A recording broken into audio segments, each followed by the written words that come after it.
Wow.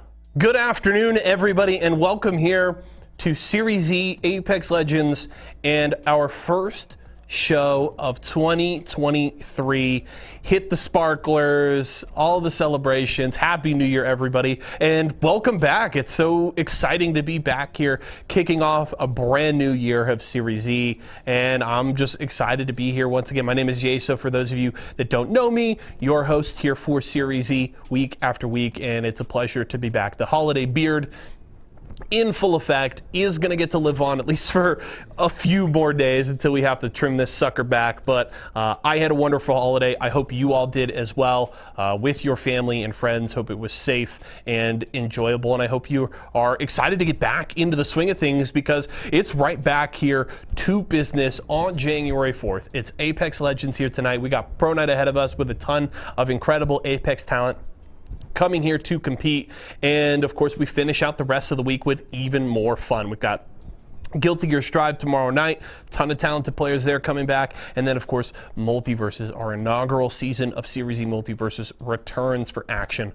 this Friday afternoon. So a packed few days of fun here, and we're certainly looking forward to getting back into the swing of things. For those of you though that may be new, I want to break down just how Series E works so we're all on the same page. Now, Series E is a professional esports open circuit that absolutely anyone can join across multiple different titles. As I already mentioned, we've got Guilty Gear Strive, Multiverses, and of course, Apex Legends. Now, the way that it works is players and teams come and compete in our open qualifiers, and the best of the best make it into Series E. Now, what does that mean for them? Well, players will get the opportunity to sign a contract. They'll get signed by one of our partnered brands. They will earn a monthly salary and get to compete weekly for points and prize money.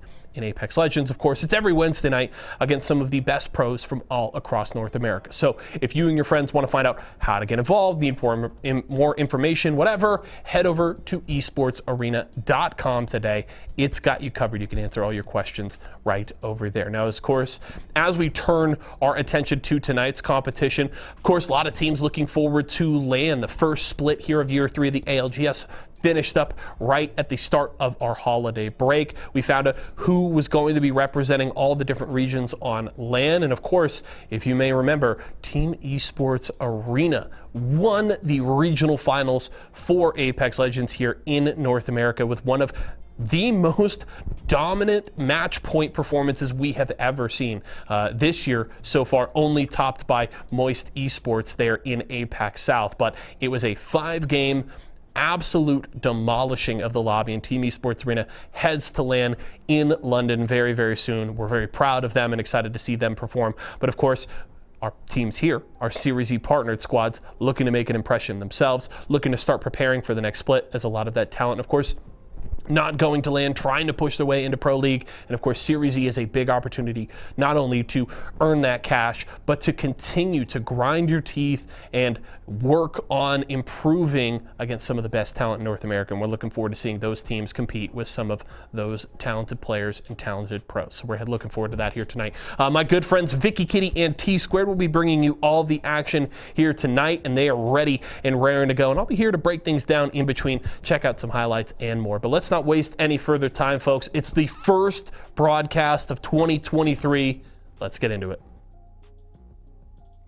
Almost big Matt Pickett vibes from back in early seasons of Series E. Now Slephon taking a lot of damage, and I mean, The shots are starting to connect with what he does, and they're going down. Sung making the thing sang right there. as he hopped back on with Nerf. Nerf looking like they want to close in another fight. Forsey with the shots, and goodbye to on this doorway and those windows, and they should be able to fight it out. Meanwhile, Intel getting into another battle, clear way across the map. Intel breaking. Mike and Ike are getting aggressive. They got the first knock. Actually, Z Davis once again with that charge rifle, but Bronzy.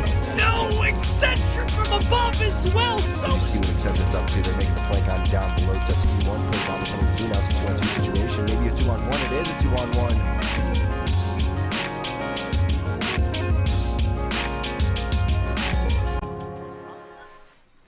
Hello everyone, happy New Year's and welcome to the first Series E of 2023. I'm Vicky Kitty and I'm happy to have T Squared join me for the cast today after it's been forever. And you know what, T, I gotta say your holiday beard also growing in fantastically right next to Yeso. I gotta get on my beard game too, you know, so that way I can match you guys. You do. You got to growing up, Vicky. It's not that hard. Just look in the mirror and just start going, "Arr," and then like my hair will pop out somewhere. But it feels good to be here. It feels good to kick the season off with you. A great intro from Yeso talking about what happened. Esports Arena, the Team Esports Arena, really popping off. I'm excited to see what these teams are bringing in store. See if there's going to be any meta changes. We also saw the heirloom from Seer coming out. It's like, yeah, well, let's make this guy more played in Apex Legends. Let's give him an heirloom now. Hopefully they give him an heirloom and then nerf him. That's what I really hope. That's the tradition, though. That's what happened with Valkyrie. Remember, that's when they gave her. Even though Valkyrie's still amazing, that's what happened. They dropped the heirloom. They gotta get the nerf in. You know, gotta squeeze what you can out here when it comes to some awesome looking heirlooms. Where's Fuse's heirloom? I'm still waiting out here, but I'm really excited to see how those patch notes are looking like, especially since we're also looking forward to LAN here with some of the teams that we have on our hands that we're gonna be seeing actually perform in LAN tonight for our Series E Pro Night. Yeah, it's going to be absolutely awesome to see what these guys are going to be able to do today because we have been waiting for some competitive Apex. It's the first tournament basically of the year, and if you're not familiar with the Series E format, well, check it out. It's your typical ALGS format. First place is going to be $1,200 all the way down to third place for $200, but it's all about getting those placement points and kill points. You're going to be doing 1 point per kill, and everyone wants to make sure they're getting into that final circle, right? It's about the cash. It's about getting that practice in. That's why teams like Esports Arena were doing so well because they're here consistently in Series E, putting in that work, and the Pro Night is usually the best practice that they're going to get for the week. Yeah, it's always nice to see a lot of our teams come out here. I mean, of course, we have other teams that we're going to show you the list eventually. Here we go. We got the Guard coming out here, too. It's always nice to see them also perform. As you guys can see, though, we are missing one team, so the lobby is going to be 19 squads in total today. But some changes have gone down throughout the holidays, T. And I'm looking at some interesting ones, seeing that FaZe doesn't have Albert Lately anymore, actually, right now. He will be playing today for CLG, but you see that FaZe between Sniped and SlurpyG have incorporated Naughty into this roster for tonight. I think that's smart. I mean, the thing is about this team, they don't really have a major shot caller. Naughty's going to have to come through. Alberle was that guy with the experience, right? He was going to be able to call where the zones were, where everyone's going to go. You're looking at 3 Slayers there. So FaZe is going to have a similar playstyle, or should have a similar playstyle to G2. But Naughty knows what he's doing. He played on C9 for quite some time. You take a look at the partner teams, you can see everybody looking solid. I'm craving Mike and Ike's right now. Someone send me some Mike and Ike's. Connie, help me. I love Mike and Ike's. I actually ate so much Mike and Ike's one night. Oh man, I had the craziest sugar rush out here. Love some Mike and Ike's. I love seeing our 5 Series E teams out here as well. Of course, Team Razor, Team Tyson, Team Intel, Team Aegon as well. So it's going to be a nice stacked lobby for a lot of our squads to also kind of iron out what they need to iron out to figure out what they got to do to stay on top. Another team that's a team to look out for is Team Slept On, right? Because you sit there and you look at another team that is up and coming, and what are they going to be able to do? Because when it comes to, you know, having orgs, etc., Top Gun roster directly above them, that's another team that was formerly G2. G2's out of Apex now. Their team is still sticking together. I'm excited to see what they're going to be able to do. Hopefully they're in negotiations with another organization, but it's going to be an exciting lobby. You mentioned the Guard earlier. That's going to be fun to go and watch, but I love seeing what Alberle is going to be able to do on CLG. With the nail on the head. Let's see what this squad's going to bring to the table, because CLG is one of those squads that's very consistent, but they always fly under the radar, right? They don't come and just like dominate lobbies, but they seem to be consistently inside the top 5. They have unorthodox playstyles. What are the compositions going to be? Are we going to see Fuse, Vicky? Are you going to be stoked if we see Fuse? I hope we see it. We know we're going to be playing World's Edge. We know we're going to be playing Stormpoint. Fortunately, no Broken Moon, no zip lines going all over the place. Zip zippy zuzade. No thanks. I'm out of there. Tripods, looking forward to watching them play too. Nick Merckx has been playing, I think, very, very well, especially for the amount of years he's been playing compared to everybody else coming to the game late. And they're really showing up. They've been, you know, improving week after week, and I'm glad to see them here. I love how you mentioned Broken Moon. I feel like I'm getting a little bit of PTSD from your ranked experience out here when you mentioned the zip lines for the third-party opportunities. I see you, team. But, you know, also talking about some teams that we also get to see here, like Dark Zero, 100 Thieves, also getting in that practice that they need to get into before getting involved with LAN. So seeing a lot of these teams that are very familiar after their performance in the Pro League go down and face off against our 5 Series E squads. It's going to be a good time, and I like how you mentioned we are starting on World's Edge before we transition transition onto Storm Point for the final 3 games. We've been seeing some teams actually in the Pro League mix things up a bit. Some teams opt to go for what they feel more comfortable with to stay consistent between both maps, but other teams that we've seen actually in the Pro League kind of change things up a little bit. We've been seeing a lot more of the Bangalore and Bloodhound composition now when it comes to maps like Storm Point.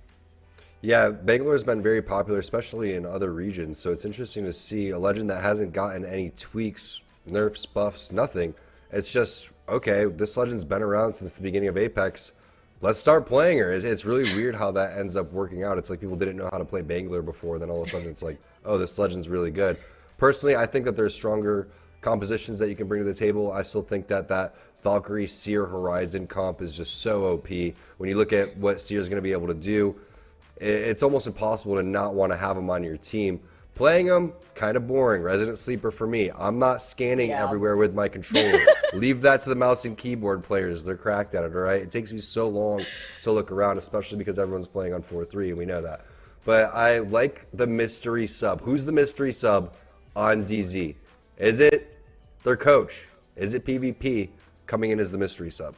I want to know. I gotta know, especially since Dark Zero out here, they've been putting in the work. They were last squad to actually make it into Pro League in 10th, actually going into that. So looking at what they got in hand for us, I wouldn't be surprised if PvP just kind of finagles his way in there. And I also like how you mentioned the different comps that we've been able to see in the Pro League. I believe at the moment the teams that have been able to qualify into LAN have been 7 Horizon teams. So even though a very strong pick, we've been still seeing a lot of diversity when it comes to different comps that we've been exposed to throughout the Pro League across multiple different regions between the Wattson, the Cryptos. Not so much Caustic unless some teams are trying things out, but it's just always so interesting to see how so many other regions also make that diversity work for themselves. Of course, the one legend that we have been seeing as kind of a mainstay pawn for a lot of these other squads and their comps has been the Valkyrie, because that Skyward Dive really does come in clutch, but that doesn't mean we haven't seen Valkyrie-less compositions. I just feel like it is way more common to see the Valkyrie nowadays when it comes to the different comps. Well, a lot of teams are sitting on the edge trying to gatekeep you, so that's where the power of Valkyrie comes in, because you rather just avoid that fight. Teams are waiting to pick off kills, and they're going to have the advantage, so why risk that fight? You're going to be on the edge anyway, so you might as well just try to make your way into the zone. Or say you want to get early into the zone, it's another great way to go and try to take the height away from teams or go and take the God spot. So I still think Valkyrie is extremely viable. Again, I think Valkyrie Seer Horizon is going to stick around in the meta for a while, but this is the opportunity to go and try things, right? If you want to try Crypto, you brought up Crypto Wattson. Can't even forget about Newcastle, kind of replacing Gibby overall. So that's another composition that you can go and look out for, because realistically, they bring a lot to the table. When you look at what each legend's able to do, it fits your play style. And, you know, if you like very, you know, annoying gameplay, you're going to play Caustic.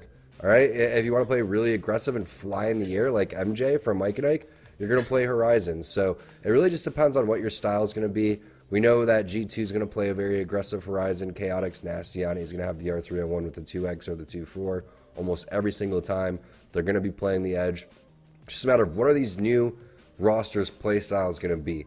What's CLG's playstyle going to be? Are they going to be getting into the middle of the zone like they typically do? Are they going to be, you know, landing Harvester like they typically have in the past? What's Albarelli going to bring to the table on there? What's Naughty going to bring to the table on FaZe? And then looking at the other squads that we haven't really talked about, you have Protectful and his team, Kubsky, Pro, and Avery. Looking forward to seeing what they're going to be able to do. Kubsky's always great at shot calling and getting into the middle of the zone. So that, again, goes back to what legends are you going to play. That has been their playstyle since the beginning of this, since they started to compete. So I'm not expecting or anticipating them to change anything up. And I feel like Crypto, Wattson, Valkyrie, that type of style is very, very strong. Granted, you are having 2 recon scan legends when it comes to getting onto the beacon, but that's still something that if you get into a good spot, you can hold things down. So there's a lot of different options, and it's a very interesting meta, and we're going to be having more legends, more diversity coming through out as more seasons go along. We haven't seen Catalyst really pick up momentum like it should be. I think that a lot of people are a little hesitant to play that, especially because there's been a little bit of issues here and there when it comes to the scans and the wall, and a little bit of, is that actually blocking my scans or not? What's happening when Seer's on the table? So there's a very interesting dynamic that comes when you have so many legends that are viable. I do think that once Catalyst is more nailed down and understood, I do think that Legend is going to have a pretty high skill ceiling. Only time will tell for legends like that. I have been seeing a bit of discourse between a lot of pro coaches and pro players kind of discuss their thoughts on Catalyst overall and the utility that Catalyst brings to the teams. And I like how you mentioned the double recon too, because obviously between Valkyrie and Seer, the Valkyrie does provide information when the Skyward Dive is activated, only when you're in the air like that. But the Seer having that tactical, just being able to also cancel reses, cancel heals once you have the advantage to prevent a reset from happening, as well as just a scan from looking down your sight. It's just so strong to have as well on your team because it's basically constant flow of information. I mean, at one point we saw in the Pro League, specifically Dupe, on the Seer, playing hiding for his life as a rat, finding the opportunity to third party with the last two squads fighting. And because the last two squads didn't have a Seer, they didn't know where the rat was. I believe it was 100 Thieves in front of them. As we just get set up and we get all our squads loaded into this lobby, things like that could be so important because that allowed Dupe, being the rat for Optic Gaming, to actually clutch up that game and take that game for Optic Gaming, who weren't doing the best actually for this first split here, but taking that dub definitely lifted some spirits and also put things into perspective for the squads that don't run a recon character that can immediately turn around, scan whether you're Bloodhound, or turn around, hold that tactical if you're Seer, if you don't want to reveal what side you're holding a tree or nice cover. So it's nice to be able to see that different diversity played out. But Tom, let's not waste any time. This is the first Pro League, rather Series E Pro Night of the year here for 2023. Let's dive into our first game. Let's do it. And that's a great point about Optic Gaming. And one of the things that comes to mind about Optic is they were one of the first teams to go with the popular meta in the championships that we saw with Valkyrie, Caustic, and Gibby. So when you think about what they were able to do and how long they were comfortable playing that, they're probably hesitant to adapt because they were so strong on those particular legends. Why switch things up? But that's the reality of things. If teams are doing really, really well with certain compositions, it's time to maybe bite the bullet and say, you know what, I guess we're going to do this too, as we take a look at Aegon by AOC, landing over towards Big Mod, which Vicky has the best loot, some of the best loot in the game. You can see Skull Piercer coming in right there. I'm sure there's a team landing Lava City if they didn't end up splitting that badly, but they do have an opportunity to get those gold weapons. We'll find out what those weapons are going to be very shortly. Shubi Tubi with the first knock. Pow Pow coming in as well with a knock on to King Drew. So we do have a 50-50 taking place. Already choosing violence this early in the year. You know what? I'm living up for it here. So many of these other squads are already facing off in some of these 50-50s that we can imagine right now. MPS with Madness being on the low, already trying to reset, but they got a squad on the low ground right now. And with the Havoc from that far away, you know what? I always love picking up the Havoc, especially today. I was getting griefed earlier, and I saw in the replicator that the turbocharger's in there. So you may not be able to get it right off the rip, but you will be able to replicate it eventually, and that's always nice to see. But not nice for KHG to start off this as just a solo. Find out where their next landing spot's going to be, because this didn't go according to plan, and Crazy Ninja's going to have to do his best Optic Gaming impersonation, as he's just going to be hitting scans through the wall. But we know who likes to land over here. That's CLG, so he's not going to be too stoked about what he finds out here very soon. And speaking of unorthodox compositions, look at this. Wraith coming out, Mad Maggie, and then Caustic. This is definitely interesting.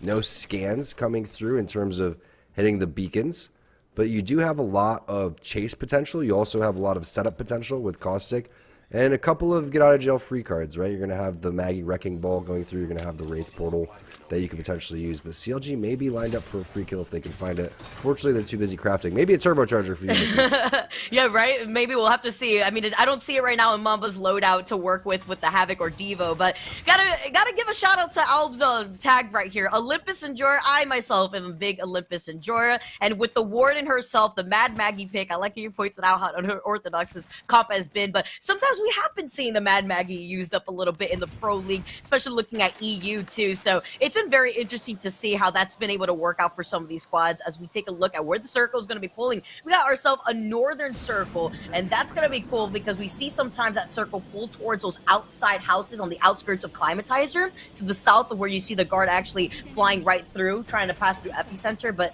I do think that the beacon, if there is one at least in Epicenter, could be contested. Just going to have to see how some of these squads are going to approach. Yeah, and the team that lands back there is going to be Team Mike and Ike. We're talking about the Mike and Ike Enjoyers. That's going to be us.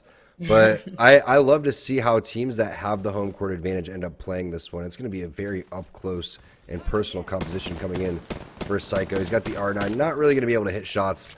They do get the Valkyrie down to no shields, but when you're playing this type of loadout, it's just going to be impossible to land anything. Hopefully he can find an R301 for himself here very soon. But this is going to be a tough rotation. They're fairly behind all of the teams.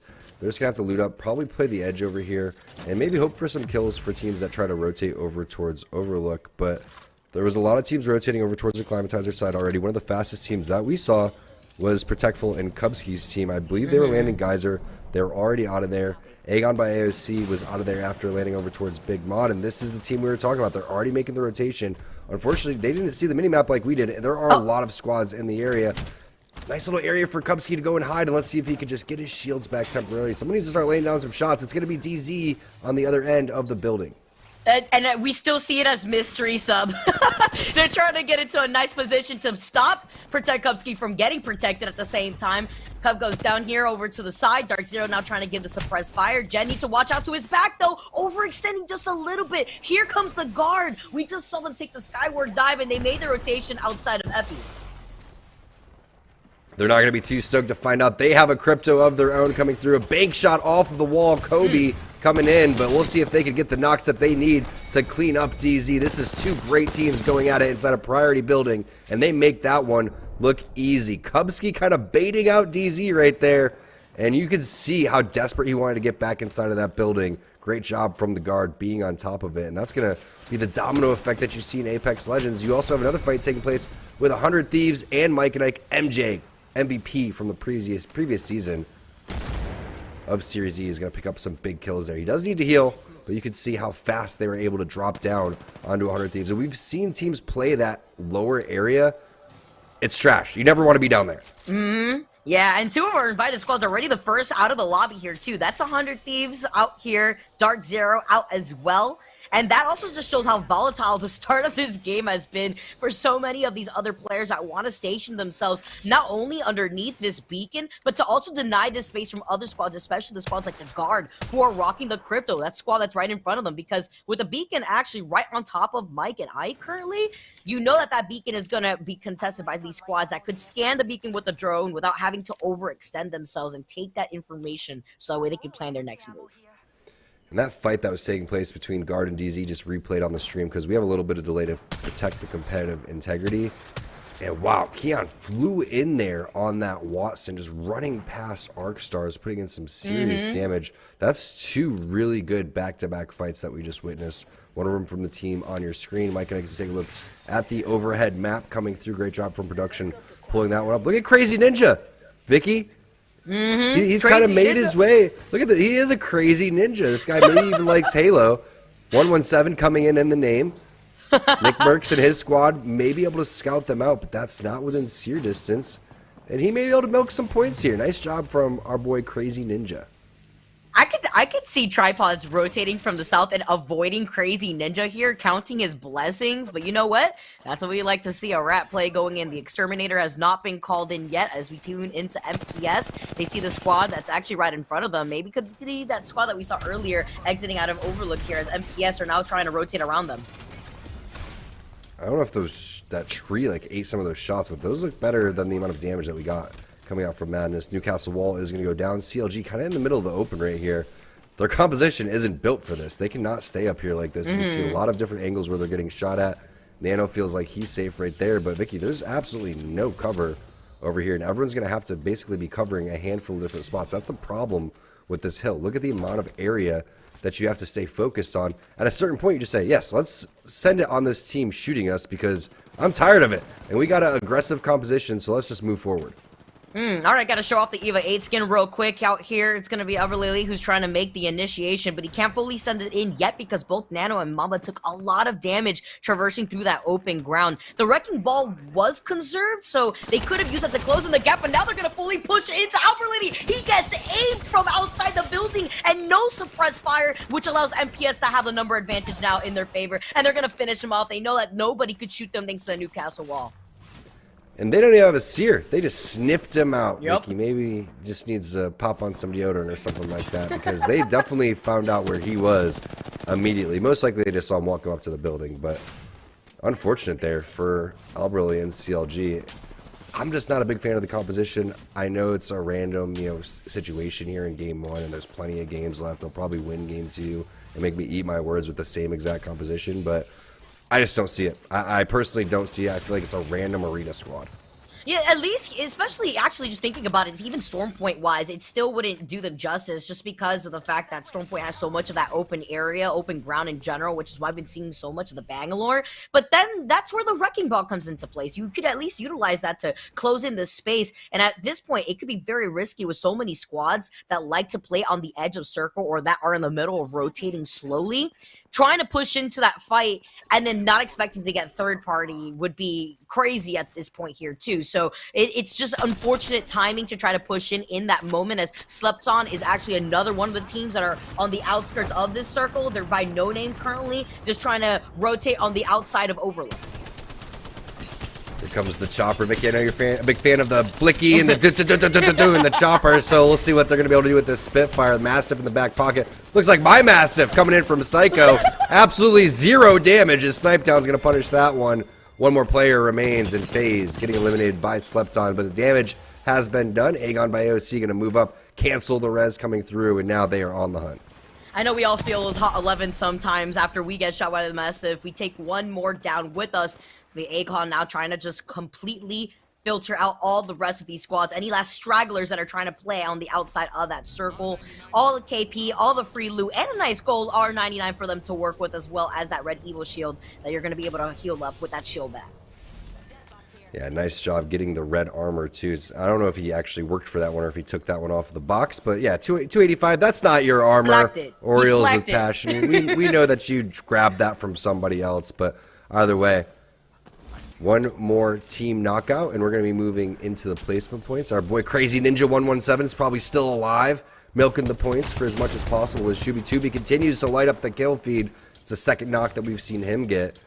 And KHG, I jinxed it. The caster curse is real. No, and you were just talking about him. Shubi, of course, also being one of the star players out here from MPS. He's been able to put in some work. Here comes ESA, though, one of the teams to watch and have been able to put in a lot of work in the Pro League. Lose out on Luda right behind them. They have somebody trying to go in for their flank, and Capra can't do much with the Volt right now. It's Top Gun roster that are going to be able to close in the gap. And this is G2. What kind of names are Johnny Hammersticks is the most ridiculous name I've ever seen. And you have to say it like that every single time. Chinstrap Destroyer. What are these guys on? No one knows. But hey, some good kills. MPS now on the move. And we were talking about like weird compositions and stuff. You know, CLG, I'm sure they got a plan, right? MPS, I'm sure they got a plan.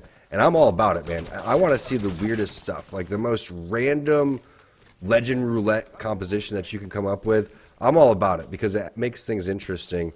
But I love seeing the Pathfinder coming out here. I'm a big fan. You know who I miss is the guy that we saw on Mad Maggie. Albrelli, the best Pathfinder I've ever seen in my entire life. Just one time. I want to see him busted out. I know you dabble with the Pathy too out here. Okay, I see it. I wonder what the comp and plan is for MPS, but you know what? Shubi said, I'm out here, I'm having the time of my life, and now we're going to be able to tune in to see where the circle is going to be pulling. Because it's not on the outskirts of the building that we were expecting where the guard actually taking that real estate. It's actually pulling towards where Mike and Ike is, where they've been holding down this building for the second circle. It's going to be a knock on to Washi coming through. Nice little armor swap coming in for Wizard Coin as well. Borrasco on this squad now. It's going to be exciting to see what he does. Kansas City native, not that far away from me here in St. Louis. Dude's an absolute monster when it comes to laying down the call-outs, and you can see how on top of everybody's awareness is coming through. Is Wizard Coin's going to do some nice damage with the 30-30. Not the ideal situation in terms of scopes, but he's going to make it work there as they're still continuing to lock down this building over towards Climatizer. Remember, they're the team that lands over here. They were able to get beacon scanned, find out exactly where this zone's going. More importantly, hold it off and pick up some kills along the way. And also destroy some drones to prevent other teams from being able to get that same sort of information. They don't have the crypto, so they still have to overextend, whether it be with the Valkyrie or the Seer, to get that information with the beacon. I mean, look at this on the minimap. Yeah, Mike and I can't see it, but they could definitely hear how congested the skies are with the crypto drones just flying around, trying to find the opportunity to be able to get that beacon for the next circle. I heard you like Alt Excel, so we gave you 3 Wizard Coin. He's got 3 of them. It's completely unnecessary, but hey, I love to see it. He doesn't even really need them until late game, and that's what's so great. You could share those with your teammates. You could use them for yourself, unlimited scans, and that's exactly what they're doing. Going to pass that one on over to MJ, so if he needs to get that black hole coming up a little bit faster, they're going to be in a good spot. And you can see Barasco's dancing around trying to gather information right here. This is what's so important. You do not want to ever stand still in these instances. You have to have a presence. You have to consistently run around and make sure that nobody is creeping up on you. And if they do, you got to lay down cover fire. If they sense weakness in your setup, they're going to continue to push that. And then next thing you know, you're in a 3v3 that you don't want to beat. Because realistically, you don't want to take a fight over here. And speaking of not wanting to take fights, holy melt coming in for tripods. That's 2 members immediately down. And they're going to take control of this donut building. Cyril's already down from Nick Merckx, and this should be just a matter of time before they shut down the final player, and that's it. Tyson is done. Protected Club, they're down as well. 9 squads out of nowhere. Blink of an eye, right? I feel like we're just at 16.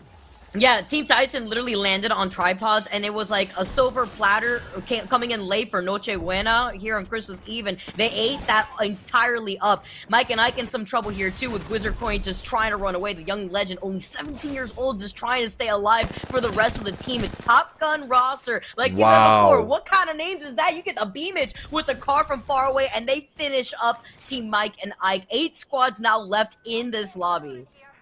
Johnny Hammersticks coming through with the shots. Nasty car shots. I mean, that's not your typical shots from that type of distance with the car. Got the Digi-Threat in the back pocket. We haven't seen any Bangalores quite yet, but Sentinels is here to provide the entertainment. They have that composition that you were talking about. It's going to be Bloodhound coming in with the scans, being able to see through all of that visual clutter and smoke. But a tough rotation going forward, right? You can see how much ground they have to work for. And there's a decent amount of teams in the area. Curious to see which team is still in that building. Could it be the Guard? Remember, they were able to take down DZ earlier. MPS also right underneath them right here too, actually. And like you mentioned, the Guard is one of those squads that run the comp between the Crypto and the Watson. So we're going to just have to see here, hear some of those fences getting destroyed. But MPS planning their move. This is what they expected the circle to pull to before we saw it pulling more towards that area here of Climatizer. But with the black market, they can loot up appropriately before they just start moving. And you're going to see Shuby. He doesn't have the zipline, but he is ready. Preemptively aiming right before opening at that door. He's got my favorite sight, the 2x4, and they're just trying to see where they could go with so many other squads also shooting at them. Such a good sight. Remember, we were talking about how this is a poor spot to be, but now that the circle is closing in over here and Sentinels is at the spot where a team could potentially have shot this area, this isn't that bad of a spot for now, right? But when you look at that team composition from MPS, it kind of makes sense because they could all yeet forward. You have the wall that comes down from Newcastle, Loba can bracelet in, and the grapple could come in. So if they want to close the distance and close the gap, they're able to do that.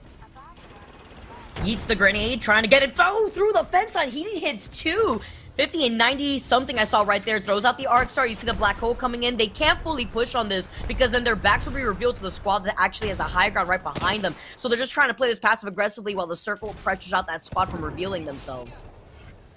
Yeah, the smokes coming through kind of didn't do them anything. It almost hurt them because that was kill opportunities coming through. So a little bit of a mistake coming in from Senox, but maybe they just wanted to avoid the fight overall. I feel like they could have did some serious damage right there, but rotation coming in from MPS. They're on the wall. Good shots coming in from Crusts and possibly a scan, but they're going to scan their back instead. They're not worried about their front. They're more concerned about a team dropping in on them, and they're just going to gatekeep the team in front of them.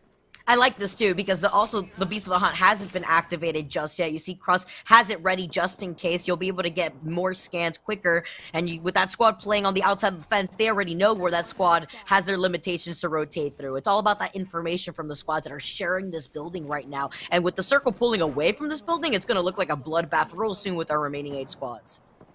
And that's what the hard part is Guard has made their way into the God spot. They left the building where MPS was, then made their way forward. You can see MPS at the southwest side of your screen. They've rotated in back behind Sentinels. And realistically, there's not much room on this southern side, Vicky. This is going to be a bloodbath right over where G2, or the former G2, excuse me, is located. Yeah, it's super tough to see some of these teams. Team Aegon still, though, up and alive right there, right next to Kicks and Force. Also sharing that buildings with Sentinels. The former team of G2, though, they're still able to control this left side of the building. And Aegon has the high ground with the big mod R301. See what they're going to do with this squad that's stuck between the other side of the fence line. They can't drop down from this high ground, but they will be able to have a clear way into that next circle from the high ground. And that's the beauty of Pathfinder. Whenever you're in a tough spot, you just grapple forward, get inside of the zone. And they should be able to work that lower lava area, but this is a pretty good spot coming in for Aegon AOC. They have to be wary about the teams that are going to be able to shoot them, like the guard. They're going to drop down and potentially take a fight down below. Oh, Sentinels get taken out here. MPS meet them right afterwards. It's going to allow Season to still be here. Tripods, Aegon the guard. Now Aegon going to be able to move in this opportunity. They use a zero, but they're getting shot from the side. You have to look to your side here too at the same time. It's only up to Kicks to finish this off. Kicks is moving in. I like the missile swarm coming through. Everyone's going to drop on Top Gun roster. Now the scan has came through on the backhand side. Huge thermite, perfectly placed as SZN. Looks like they're going to be able to pick up these free kills around the corner. A little jump shot coming through, and that's all she wrote for Aegon by AOC. But a little bit of misplay coming in terms of the timing, right? They had everything figured out, but they were just a little bit staggered. If everyone was together, maybe they would have lived right there. But either way, great job from SCN moving forward. Guard inside of the God spot. Still Tripods on the outside looking in. Intel still alive too. You can see Icy on the outside of the trailer. Looks like they're the only team that has two. No, all three players right there. So all three members of Intel are going to be alive, holding the trailer with the guard. What's crazy here, too, is just calling out how the guard were able to perfectly predict where the circle was going to be pulling by taking the 50-50 chance of it either pulling on the south side of Climatizer or the north side, and they still were able to secure this truck away from other squads that wanted this opportunity. But Keon gets pinged from the outside of that window with other squads now making their rotation in. You see Tripods getting involved in the fight, too. A lot of damage from Intel right there. You mentioned Tripods. They just got dropped over towards the backhand side. Hakulo gonna say what's up to Nick Burks and Jet and drop them. That was the team that was a duo. So now 3-on-3-on-3. Intel continuing to share on top of this trailer. And this is what makes things interesting here, Vicky. What position would you rather be on? Would you rather be on the top of the trailer inside or on the outside where the two teams may potentially fight? Oh, that's such a good question. I was going to say, you have a Watson fence line, so you can set up on the inside, but then here we have Intel doing the same thing, but on the high ground. The use of this EMP is going to be extremely important because it's going to negate these Watson fences and buy in time and space. Nice thermite coming in, burning some of those red Evo shields, trying to funnel them outside to the right side, but they're not giving up behind that truck just yet. The circle is closing in behind them, and I don't think they're going to have enough time to heal up, but Intel's going to also have to reveal themselves into the line of sight of guard. That was their time to go and get the kills there. Unfortunately, they weren't able to go and do so. Big shots there with the 30-30, but they're going to have to drop. And it looks like they're going to go and try to push up on the team, but the guard is ready coming in from behind. And this is a huge play that determines the outcome of this game. Keon hits the armor swap. The shots are coming through. Double armor swap coming through as well. Reptar takes this guy, but he gets knocked as the Prowler coming through for Rambo. And the guard somehow, some way, pulls that win off. They start off hot, picking off DZ, some serious competition there, and they finish it off. Patience is the key right there, as they were the last team to basically engage, and they take the dub.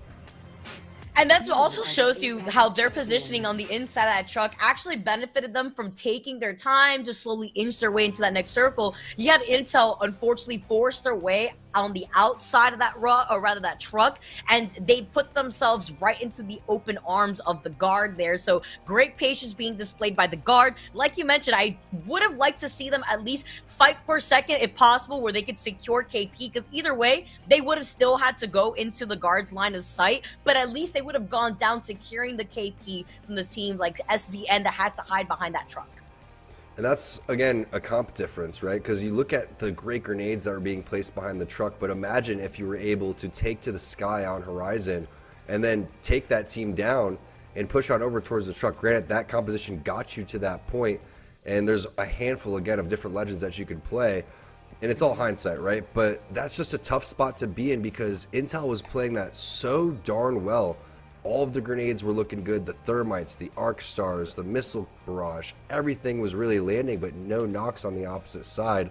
Either way, give credit where credit's due to the Guard for a very well-played game, making their way over towards that Twinkie building and then going on over towards the trailer. They were the first team to go and basically predict that spot. They were one of the later teams going into Climatizer. They weren't even one of the first 5 teams to go there. So to have the presence of mind to be able to get those scans on the crypto just, again, shows you the value of what your playstyle is going to be, and if you're going to play that playstyle, how you need to play it, get into those priority positions, play patient, and that's the key to the game.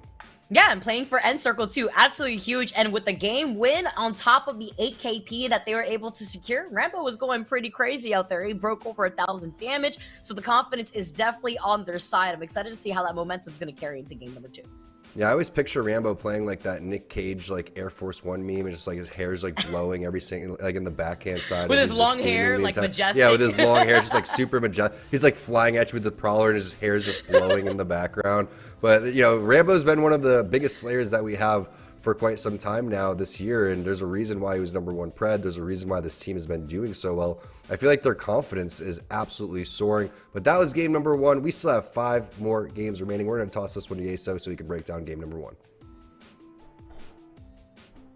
Wonderful way to start off our return here to Series Z Apex Legends in 2023 as the Guard grabbed the win here in our first game of the day, and really well played. And I think an important thing to point out, because there was a good discussion that Vicky and T-Squared had there before that final fight, talking about the positioning there from Intel and the Guard and which spot you would have favored, and it really comes down to the Wattson pick for the side of the Guard. Now, granted, important to note, Intel had it as well, but the Guard getting into that truck early on and having the Wattson and getting that interceptor pylon down inside of the truck is what makes that entire position sustainable for the team. Intel very specifically has to play on the eastern edge of the truck because of where the circle is pulling from South Climatizer proper right there. They know all those other teams are over there, and you don't want to put yourself in between the Guard and the rest of those squads. So they have to play on the east side, and that makes it easy for the Guard to set up that interceptor pylon and just makes it so much more difficult for anybody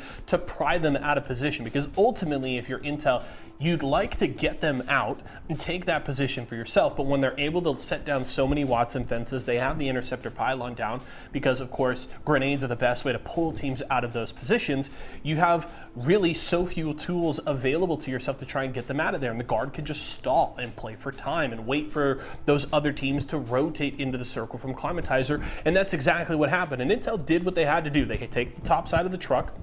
They apply pressure to Season. Season applies it back. Meanwhile, the Guard get to just bide their time, and then they are able to fight both teams when they aren't at full strength. So that's just a perfect executed final circle there from the Guard, playing the patience that they needed to have. They got into the position, they had the resources available to protect it, and they used it effectively. So that's really just very clean, smart, and tactical play from the side of the Guard, and you love to see it here. Let's jump, though, into our Mobile One high performance moment here, and I imagine it's probably going to be this final circle finish for this game, and it is. It's Intel jumping up. They throw a bunch of nades down on top of Season to try and apply pressure, and of course the circle pushes them out. They have to drop down. The Guard coordinate that push out of the truck, and the problem is Season is trying to find some sort of reset. Meanwhile, the Guard get the finish on Intel, they get the armor swaps, and they can come in and deal with this team that is already heavily wounded here, and it's a very easy cleanup here for the Guard. So this is just, again,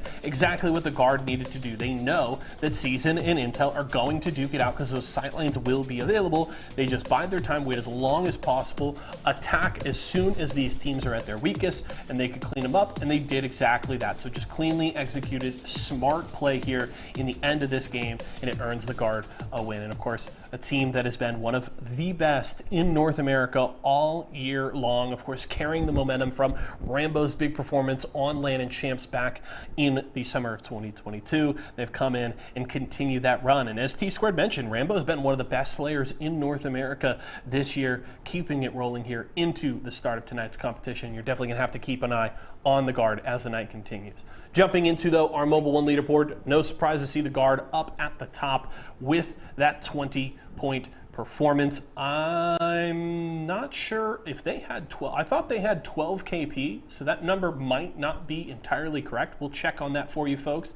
But at the very least, should be no surprise that the Guard are at the top, followed by Season there. Aegon by AOC, also another team that had a solid game. We got a peek at them playing up on top of the building there in Climatizer. Can be a very difficult position to hold, but they had a solid showing and are up in the mix there. But of course, the Guard, the story here of Game 1 and a team that will be keeping our eyes on as the day continues. We're going to keep things rolling into a break. When we come back, Vicky and T-Squared come back, and they've got Game 2 action for you when we return.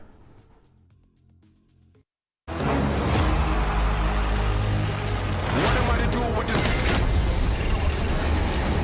I'm headed to the top of the game and it's game, but I'm finna handle it. Break it down like an analyst. I'll be loading up, they wanna package this. Pray for peace, pacifist. I'm never old enough to give a promise.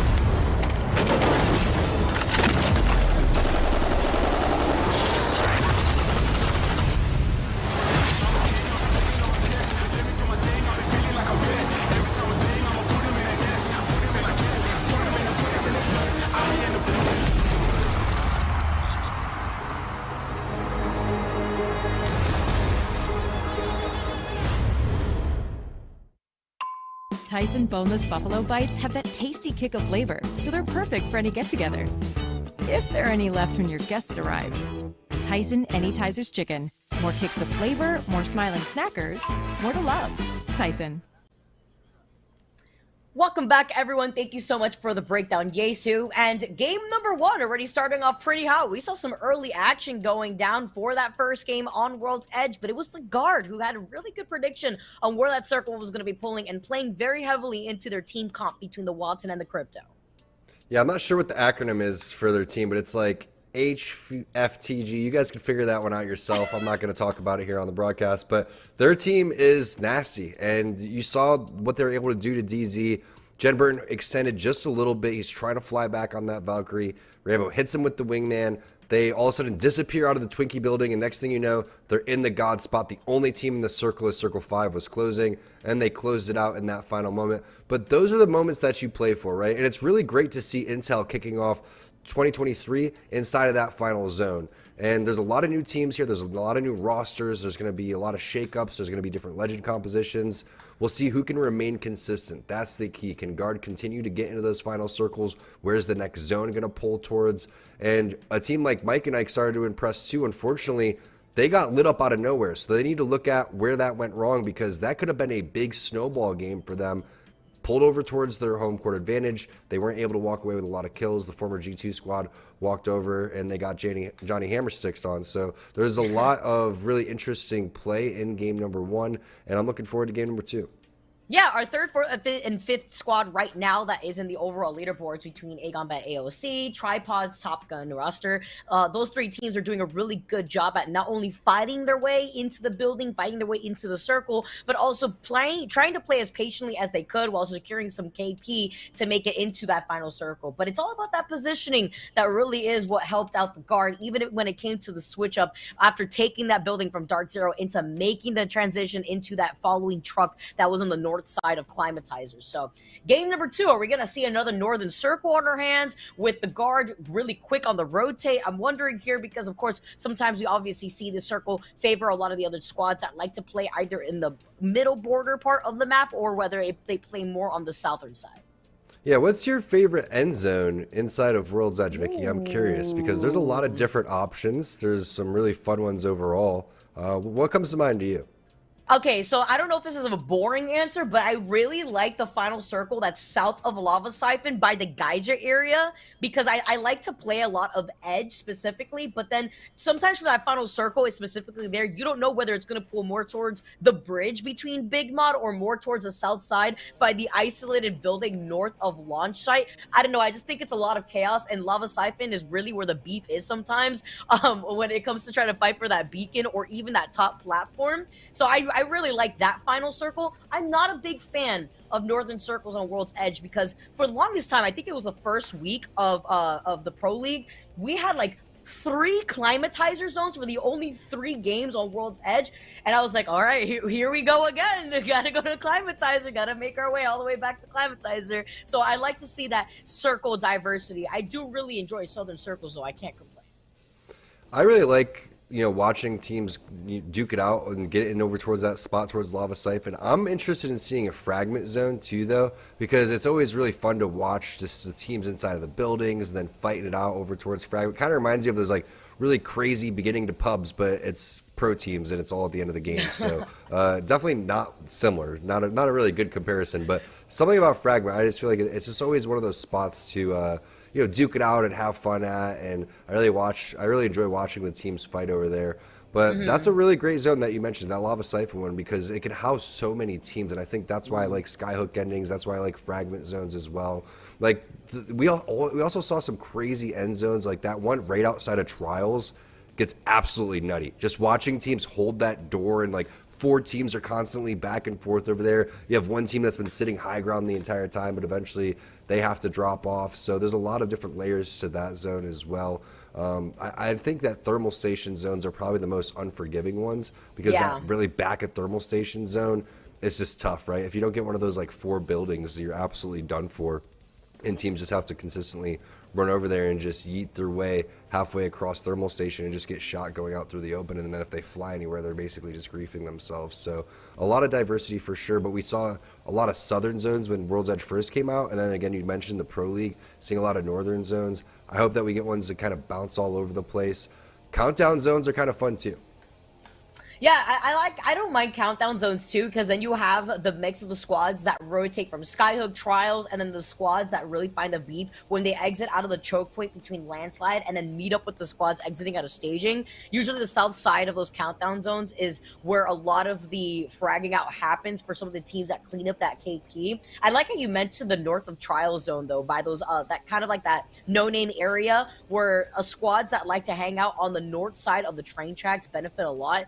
NRG actually predicts those circles really, really well because usually you see Sweet make the call to play by the train tracks, and it really does benefit them because it'll get them out of all the beef from the squads that are trying to force their way in. But we're going to have to just see which of these circles we're going to have on our hands. There's a lot of great circles here. World's Edge is my particular favorite map. I know I was giving a shout out to Olympus earlier because that's Alb's in-game tag right now. But I gotta give it to World's Edge, obviously still being one of my favorite maps to play on. Oh man, I was trying to look at the compositions and find out exactly if there was any changes, but I couldn't scan through fast enough with my boomer eyes. So we'll find out if there was any changes. But this is 100 Thieves and what they're going to be bringing to the table. Another end game composition that you saw: Loba, Valkyrie, and then the Crypto. You know what they're trying to do? They're trying to get the scans, they're trying to get the loot, and they're trying to rotate in towards the zone. The only thing they're lacking is like a Wattson or some sort of defensive legend, but they're going to have to hold it off on their own. Here we go. Game number 2. Guard taking. Game number 1, you can see where they're landing. Over towards Landslide, going to get their loot and try to rotate extremely fast. We saw a 50-50 happening over towards Tree. One spot that is open is Dome, so we'll see if our squads that did lose the 50-50s end up rotating over there a little bit earlier instead and recognizing the situation. But this is the squad to watch after their dominating performance. I mean, they didn't get that many kills, Vicky. 8 overall. You can see 20 points, 12 for the win, 8 per kill. This is one of my favorite things about World's Edge. What is inside of the gold? It's a gold bag. I'll take that to start the game any day of the week. Every time I shoot down a drone, I don't get stuff like that. And I shoot them when they're gold as well, right? It's like, sometimes I'm like, is it even worth it at this point? But I always take my shots anyway out here. The guard are definitely going to be able to benefit off of that with that gold backpack too. All the extra meds you can carry out here. And Rambo already seeing that they're having some scans with the Crypto drone. You can see RKN getting that information while Rambo manages to loot. But it's the quickness that the guard do this whole process when it comes to looting and making the rotation out of here, because they have the beacon in their POI, so it's just a loot and go kind of game for the guard. And we are getting another northern circle actually, and it may not be your favorite circle that you were talking about, T. It is a Skyhook circle, so there will be a lot of contention for the squads that are going to be sharing the inside of those buildings, especially that building with the beacon that you see right next to tripods. It's definitely a fun circle to go and watch because there's just so many areas that you can lock down over here. I mean, there's almost a building for every single team, and we know these teams specialize at coexisting inside of buildings, outside of buildings. Heck, we saw 2 teams on top of one trailer. So if you're new to competitive Apex, get used to seeing some crazy rotations. It's going to be slow to start. We're not going to see many fights here to begin with, but once we get into zone number 4, zone number 5, it's going to be no holds bars. Guard, Vicky already making their way inside of the tunnel and going to make their way over to Skyhook almost immediately. So very fast rotation. You mentioned how quick they are at looting. That is key to getting out of there and getting into your spot. Talk about some different comps here too. It may not have the Valkyrie, which is very interesting here too, because the Bloodhound obviously has the perks of just being able to get the scan through the walls, and when the Beast of a Hunt is there, you get to have even more scans. You could play very aggressive, but no Valkyrie. So one of our Valkyrie-less compositions here that slept on is rocking right now. So they have to get on top of their rotations. It's kind of like a loot and go type of thing here, where the guard does have the Valkyrie Skyward Dive just to get themselves out of pretty difficult situations and they find themselves pinched. This is the team that we saw fight over towards the backhand side against FaZe earlier. And I like what you're talking about with the rotationless compositions. It's definitely still viable, but you have to be ready to fight your way through. And it's almost like training with weights around your ankles, right? Or just like, you know, weights around your shoulders. Because if you could do this and fight your way through situations, you're just going to end up that much stronger at team fighting. And I really feel like teams already know how to play Valkyrie. She's just one of those legends that you were like forced to have on your team anyway. So why not see what you can do without Valkyrie? And if you really say, hey, things aren't really working out, we're not able to get into the situations that we would like, you would know why that would be. It's most likely because you're not going to have that rotation legend. This is Team Mike and Ike, one of the teams with the highest kill total in the previous game. Unfortunately, they weren't able to get into that final circle, but they should be able to hopefully find some better armors over here, because that's just not the vibe. Double gray and blue, no thanks. I love how Wizard Coin went nope, and immediately after he turned the corner, he saw a whole squad in front of him, and with the quickness, he opted to go rotate from the back end over by the overlook area, which is definitely a nice call. I'm wondering if there's a beacon in the overlook spot. That'd be great here for Mike and I, because then if they don't have that information already, they definitely will be able to get it there. But they're also just trying to take their time. They have the jump tower right to their right, so they could go in for a rotation without having to burn the Skyward Dive. Guess I'll slide down to go and find some utility for his weapons. The first fight that we're going to see, it's going to be Sentinels getting busy over towards the epicenter side. The R9, or excuse me, the R3, the car in the back pocket. And you can see they are ready to do some serious damage. It's going to be Capra getting a knock on a 99. That's a different fight that's taking place over towards the backhand side. DZ getting eliminated, and Slepton getting eliminated as well. Phoenix Kit being popped there for Senox, and unfortunately for Sentinels, they weren't able to pick up any of those kills until now, as Lux finds ESA phony. Oh, wow. Now Lux getting involved in this fight, too, after ESA just came out on top from that fight here. Losing on a phony, though, doesn't mean that Capra still can't beam with the G7. He's got that purple mag and the 3-time scope, but Sentinels now still having the health advantage. They're going to be able to push in and try to close in the gap. Oh no, outshot through the smoke there, but the res comes through, and that's the utility that they're looking for. The scan comes through right through the smoke. The team started to run away. They got separated. Knock for knock is going to be okay when it's already a 2v3 situation, and the shots from Lux looking so darn good, and Horizon's going to take on over towards the sky. ESA gets eliminated, and that is all she wrote for the team that was so dominant in that finals just a couple of weeks ago. Unfortunately, they ran into Sentinels, and Sentinels was completely ready. Razor, though, on the high ground, trying to answer right back. A lot of action happening over towards this epicenter side. Remember, I was talking about how slow this was going to be. Well, I guess players had another thing in mind, as they're going to be rotating over towards the southern side and just duking it out.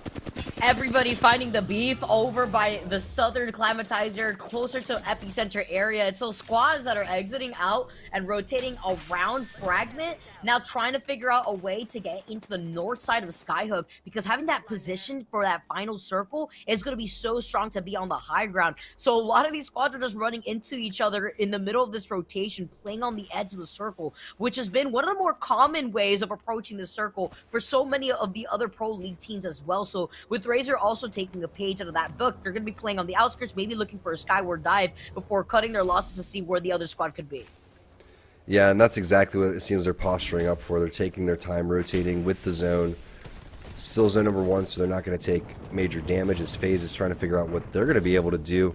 Interesting composition coming through. You're going to have Sniped out on his comfort pick there on the Bloodhound. Naughty is going to be playing another aggressive legend with the smokes, but it's always interesting when you see a controller team playing Bangalore because you lose a little bit of that aim assist, or all of it basically, inside of the smoke. So a very aggressive team composition that hopefully will work out for FaZe. This is a new squad. Naughty coming from C9. I'm sure a lot of you know what he was able to bring on that team, but Sniped out coming back from Halo has been one of the big storylines, and we'll see what he's going to bring to the table here in game number 2 here very shortly. And I love watching him play Bloodhound. I feel like he wasn't really a big Seer fan. He made that very public. He hated playing Seer. He hated playing against Seer.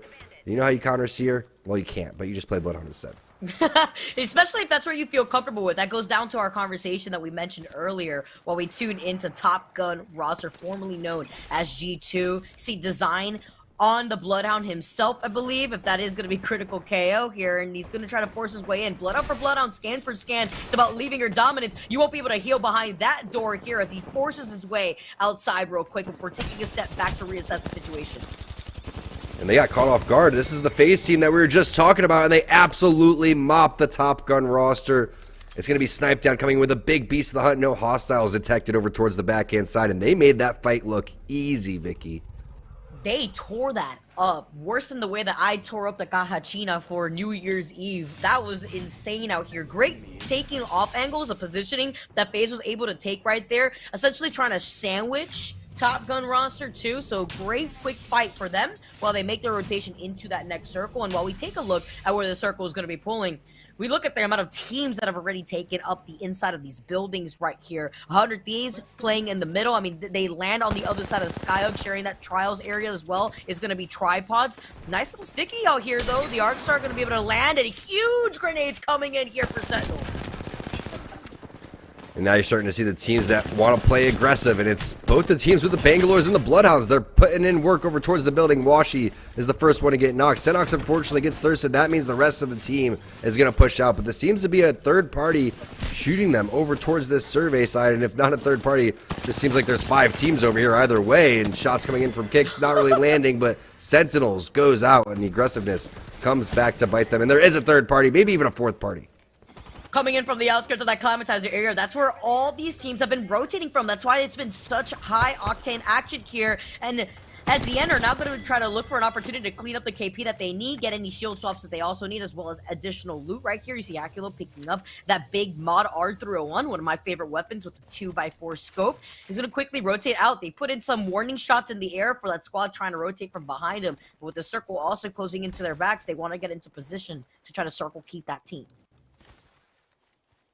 I'm still trying to figure out what Kahachina is, to be honest with you, or if I'm even saying it right. I'm over here. I just butchered the spelling on Google, and I found a roasting box. Is that what that is, Vicky? Yes, it is. It's you put the pig on the roasting box, and you eat the whole pig.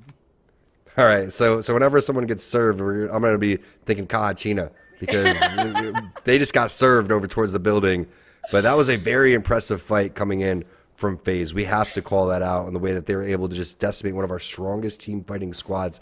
That has to feel good. And Vicky, that's why you play the game, and that's why you show up to Series E, to build those building blocks of confidence, especially knowing that it was a team like the former G2 squad. Absolutely. All that additional KP here for one of our more aggressive teams that likes to play by the edge season now, as they're going to be able to loot and go for whatever they don't have. I mean, they basically have everything. I mean, look at Clayton's hand right now. You got the Volt, you got the Digi threat there. Yeah, now you can see through all the Bangalore smokes for the other bangs that are in this lobby right now. And they're also approaching Skyhook from a direction that they could circle keep the squads exiting out of Fragment. And they actually do see that team that's trying to wrap around them. So they can look to their 6 and in front of them to make sure that none of these squads get through their defense. This is one of those spots that is really nice to hold, right? Because you have a lot of opportunities, and no one's going to really push from Skyhook into you. So you just lock this area down like you were talking about, watch your back, and hope that teams are going to rotate over towards you, because we saw how much action was happening over towards Epicenter, over towards that northern side of the map. Eventually, they're going to come your way. If not, they're going to skyward dive past you, but at least your job's done, and you have a little easy rotation going forward. Yeah, rotation here for Skyhook, especially if you're not one of those bunker down comp teams, is incredibly important, because you want to take more of that high angle positioning to get aggressive. Unlike teams like the Guard, for example, that are rocking the Wattson and Crypto, they're going to be securing themselves the inside of these buildings, or else you're going to be like Tripods out here playing on the outskirts inside of the Seer ult 2. They're going to gravity lift themselves on the top of this train tracks here. Hopefully avoid some of the action from the squads that are taking shots at them from the middle part. It could be probably 100 Thieves. Ballsy push coming in from Gent. He's going to push inside basically by himself. But you got Deeds over towards the backhand side. It looks like Nickmercs is coming with the flank. The Thermite is landing. King Drew is the first one to go down. Gothi as well over towards the R301. And you can see the aggressiveness really paying off here for the Tripods. This is a very important spot to hold because you can see the zone is continuing to show over towards the train station. So they're locking things down, and Tripods showcasing what they're made of team fight-wise. Huge here. The way that they got aggressive for that fight is also something that they need. It's about that momentum, that confidence here that Tripods like to play a more slower approach, so getting that KP is incredibly important for them. Crazy Ninja out here trying to do it again. A barrage of grenades. He can't get a break as KHG get eliminated. Is Team Tyson now as we take a look at what they got in store for us. Got a Thermite in the hands of Kodigami. You can see the information coming in from the Crypto drone, and they're just trying to figure out where they want to go to for this rotation, because they can only get that beacon with the drone since they're just going to take up the inside of this building and play patient. Yeah, those nades frying them like a Kahachina. No, I'm done. All right, so, but that was unfortunate for Crazy Ninja. That's twice now we've seen him stay alive, though, so I want to see him continue to put in work, and maybe they can pick up some serious points in game number 3, but that's a tough break when you're going up against Tripods. They were serious about moving, and you saw the Seer ultimate coming down, but it was the confidence from Jet which was so key. The way that he was able to say, hey, you know what, we're going to move forward, we're going to take over this building, and look where the zone pulls. It's going to be one of those fence endings in between the train station and towards the big circular building where you can see a handful of teams are already locking down. Teams like Kubsky and Protectful, their squad is in a great spot. Aegon by AOC, 100 Thieves over towards the high ground are going to be in a great position as well. And then Nickmercs and his squad, Tripods, over towards the train station should be in a great spot for the next couple of zones. Now we're looking over towards the west-hand side. FaZe, Snipe Down, Naughty, Slurp, what are they going to do? You have Hakulo, Clane, and their squad, Reptar, on the east side. They're going to have to make the rotation coming through. They got second place in the previous game. We'll see if they can continue to get in the final circles. I don't know how the Guard are so consistent with this team, but they are so good at calling out the final circle. It could very well pull, actually, on the outside of their building, that kind of neighbors between their building and the Tripods building, and that would be a huge call because then they could actually contest all the other teams that have to rotate from the west side of Skyhook into their line of sight when they have the high ground inside of that zipline building. So we're going to have to see how that next circle pool is going to play out for the squads that don't have that information. As you can see, the skies being congested by the Crypto drone. But MPS, one of those squads that will be taking their time. They got the black market there. They know that there's a squad right on top of them, but they're not going to be giving up this space for free here. They want to wait to see where that circle is going to be pulling. As we take a look, it's actually Intel that's right above them.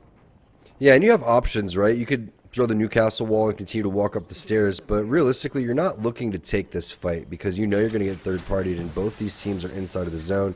You're also dealing with some Wattson fences. You see Icy and his angle is very powerful on top of the stairs, a little bit of a heady there, and that's why he's continuing to kind of strafe crouch back and forth. But here's the play from FaZe. They're going to make their way over towards the slow side of the circle and potentially take a fight inside this building. Oh, if they can climb their way up, it's going to be Slurp flying up. The EMP comes out. They got to back away. Naughty takes a lot of damage playing on the outside of the door while the Wattson fences paint the inside of this first floor. They're going to try to delete it at the same time. Naughty hasn't popped the medkit just yet, but he wants to push with the rest of FaZe.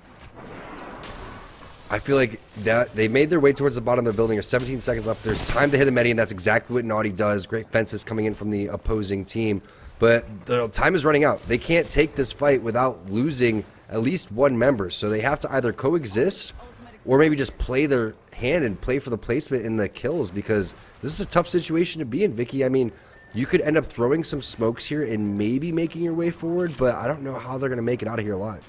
I think they're waiting to see what Team Tyson end up doing too, because even if they start rotating right now with the circle closing in, they still would be put in between the squad that's holding the middle, and they actually do already preemptively rotate. They have the smoke grenades out. Team Tyson now are the team in the line of sight of everybody. They are getting fried as Cruisin is the last one to go down. It's Team Tyson that is out of this lobby with only a duo left here from Aegon by AOC. They're going to be playing on the bottom end.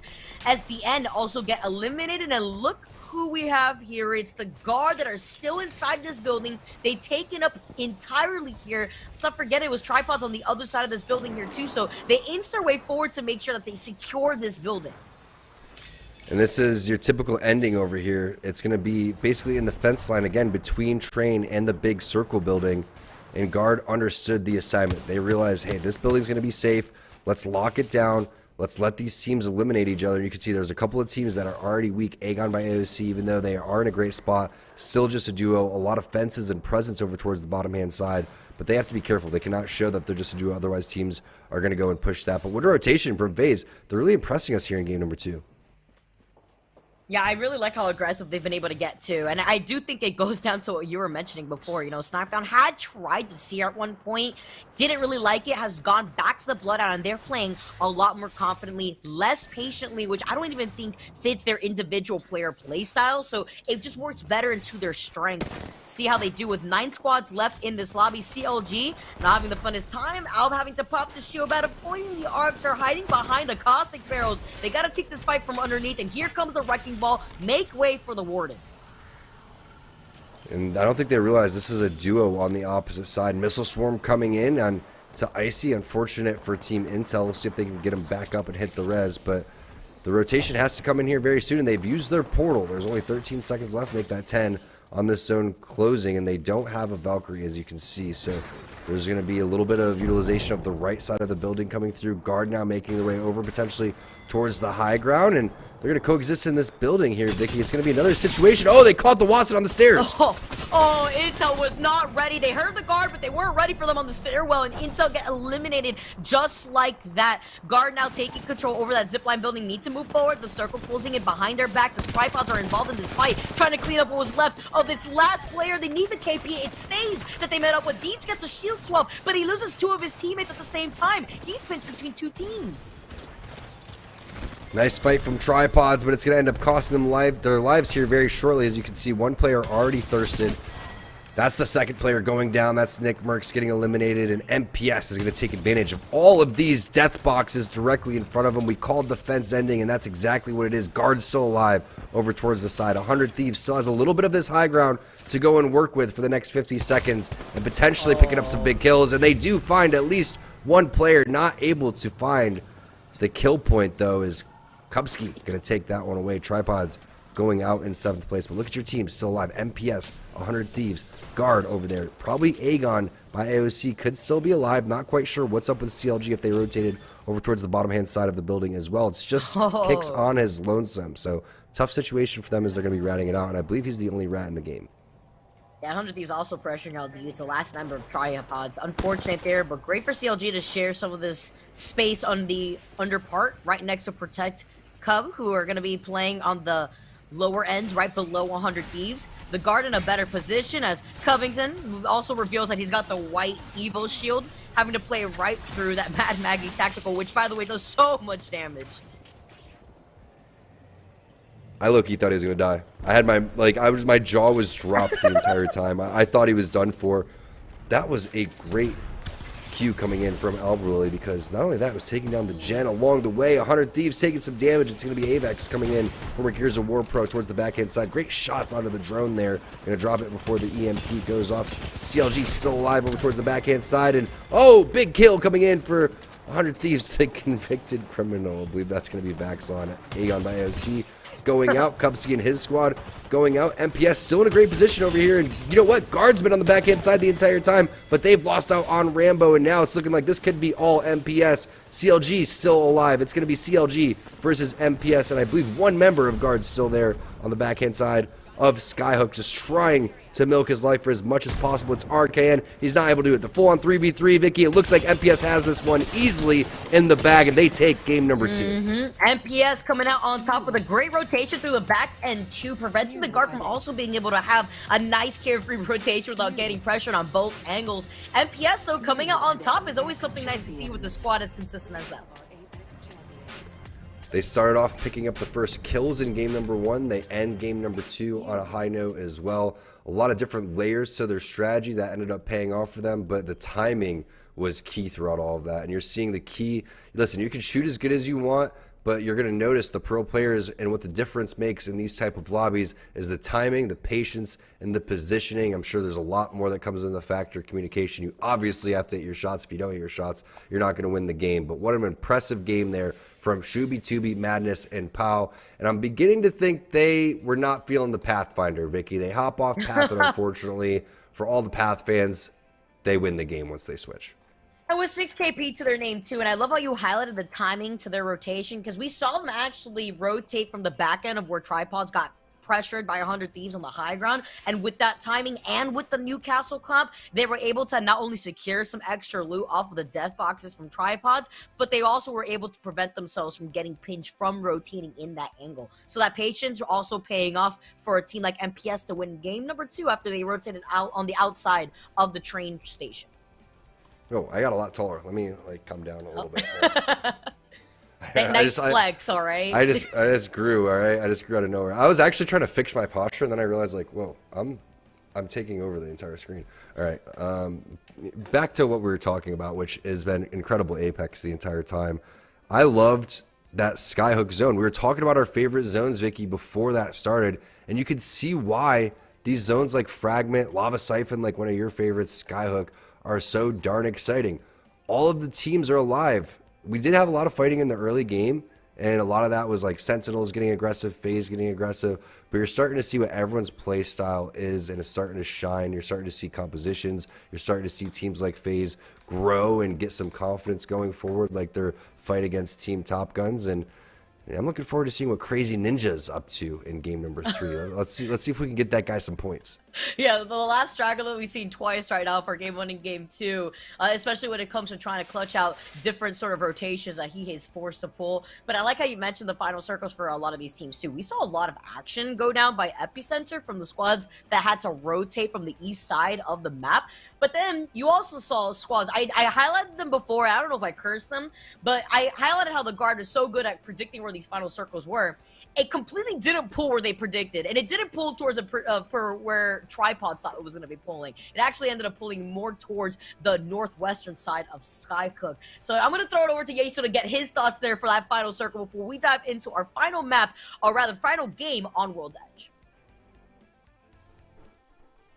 One more game, as Vicky mentioned, to go on World's Edge, but game 2 here belonging to MPS. Madness and the squad grabbing a nice win here in our second game of the day. And this is a team that garnered a ton of discussion at the start of the first split here in year 3 of the ALGS. They were one of those squads that really came out of nowhere. Might be a strong term here, but definitely felt like they were defying expectations a little bit and had a really strong start to the split. Unfortunately, didn't quite finish the way that they hoped to, as they are on the outside looking in terms of the land perspective. But I think this is a team that has shown very, very high potential and should be a squad that people are looking out for going into the second split in the ALGS. And they came out and had a great performance here in game 2, picking up 6 kills. So not as big of a KP kind of performance, but a nice deliberate performance from the team, and they look good grabbing the win here. That takes us right into our Mobile One high performance moment. Let's check it out here for our second game of the day, the high performance moment. Thank you to our friends at Mobile One. And it's the finish here. 100 Thieves, bloodied, bruised, trying to get some sort of safety here, playing around this blue container, but here comes MPS, and it's all going to go wrong very quickly. Good aggressive push here onto the final member of 100 Thieves. They're able to clear that out. Elsewhere, there's a bunch of chaos as CLG duking it out with the guard getting into this final circle. And so now, with 3 squads remaining in both CLG and the guard severely wounded, now it's just up to MPS to clean up the scraps. They get good information here on these players. They're able to catch them out before they can get these heals off. Good beam there from Shubi to finish one, and MPS cleans up the other to grab the win, and that's how they picked up a victory here in game number 2. And now I'm curious to see where things stand on our Mobile One leaderboard, because the guard getting into that top 3 once again means a lot of great things for them. Not as many points this time around, and important to note, I did misread the the champion squad last time around, so leaderboard was actually correct. Credit to our awesome staff behind the scenes here at Esports Arena for getting that one right. But the Guard now up at 35 points, and MPS with a solid performance here. 18 points from them has them up in second place. And of course, the conversation there from T-Squared at the end, talking a little bit about FaZe. They've got some work to do here. Just 8 points through the first 2 games. Not very impressive on that front. This is a team that I think has a lot to prove. There was a lot of hype, and rightfully so, around this squad coming into the first split of the year. Huge organization, ton of hype around them, very talented players with a lot of name value, and they certainly, I think, disappointed a lot of people in the first split of the ALGS Pro League. And now they're making some changes, and we'll have to see if they can get things rolling going into split 2, and they've definitely got to get things rolling here in our next game. Vicky and T-Squared will have that game for you when we come back.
Welcome back, everyone. You may not know what year it is, but you know what day it is. It is Series E Pro Night here. It's actually week 4 as we get ready to see who is going to take game number 3. It's our first tournament of the year for Apex Legends. I know you guys are hyped. Vicky and T-Squared bringing you the action. Vicky, what did you think of game number 2?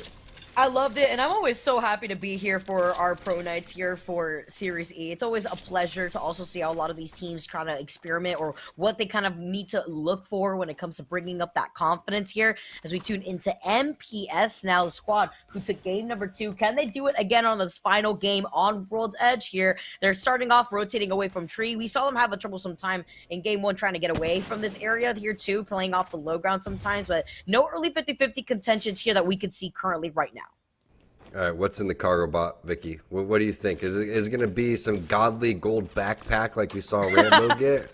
Or is it going to be a crappy, like, you know, Skull Piercer or something along the lines of that? Hey, I mean, Skull Piercer is not that bad, but it's like, would you rather have an attachment for your weapon or something that's going to give you utility for the entire team?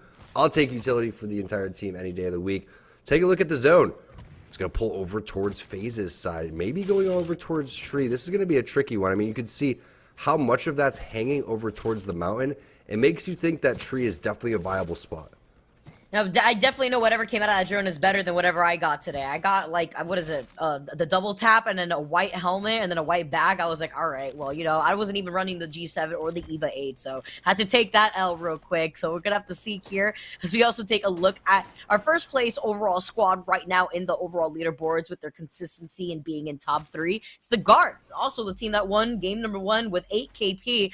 With the quickness, they're already going in for the rotate here too. So wasting no time, since for the first time so far tonight, we are seeing a Southern Circle.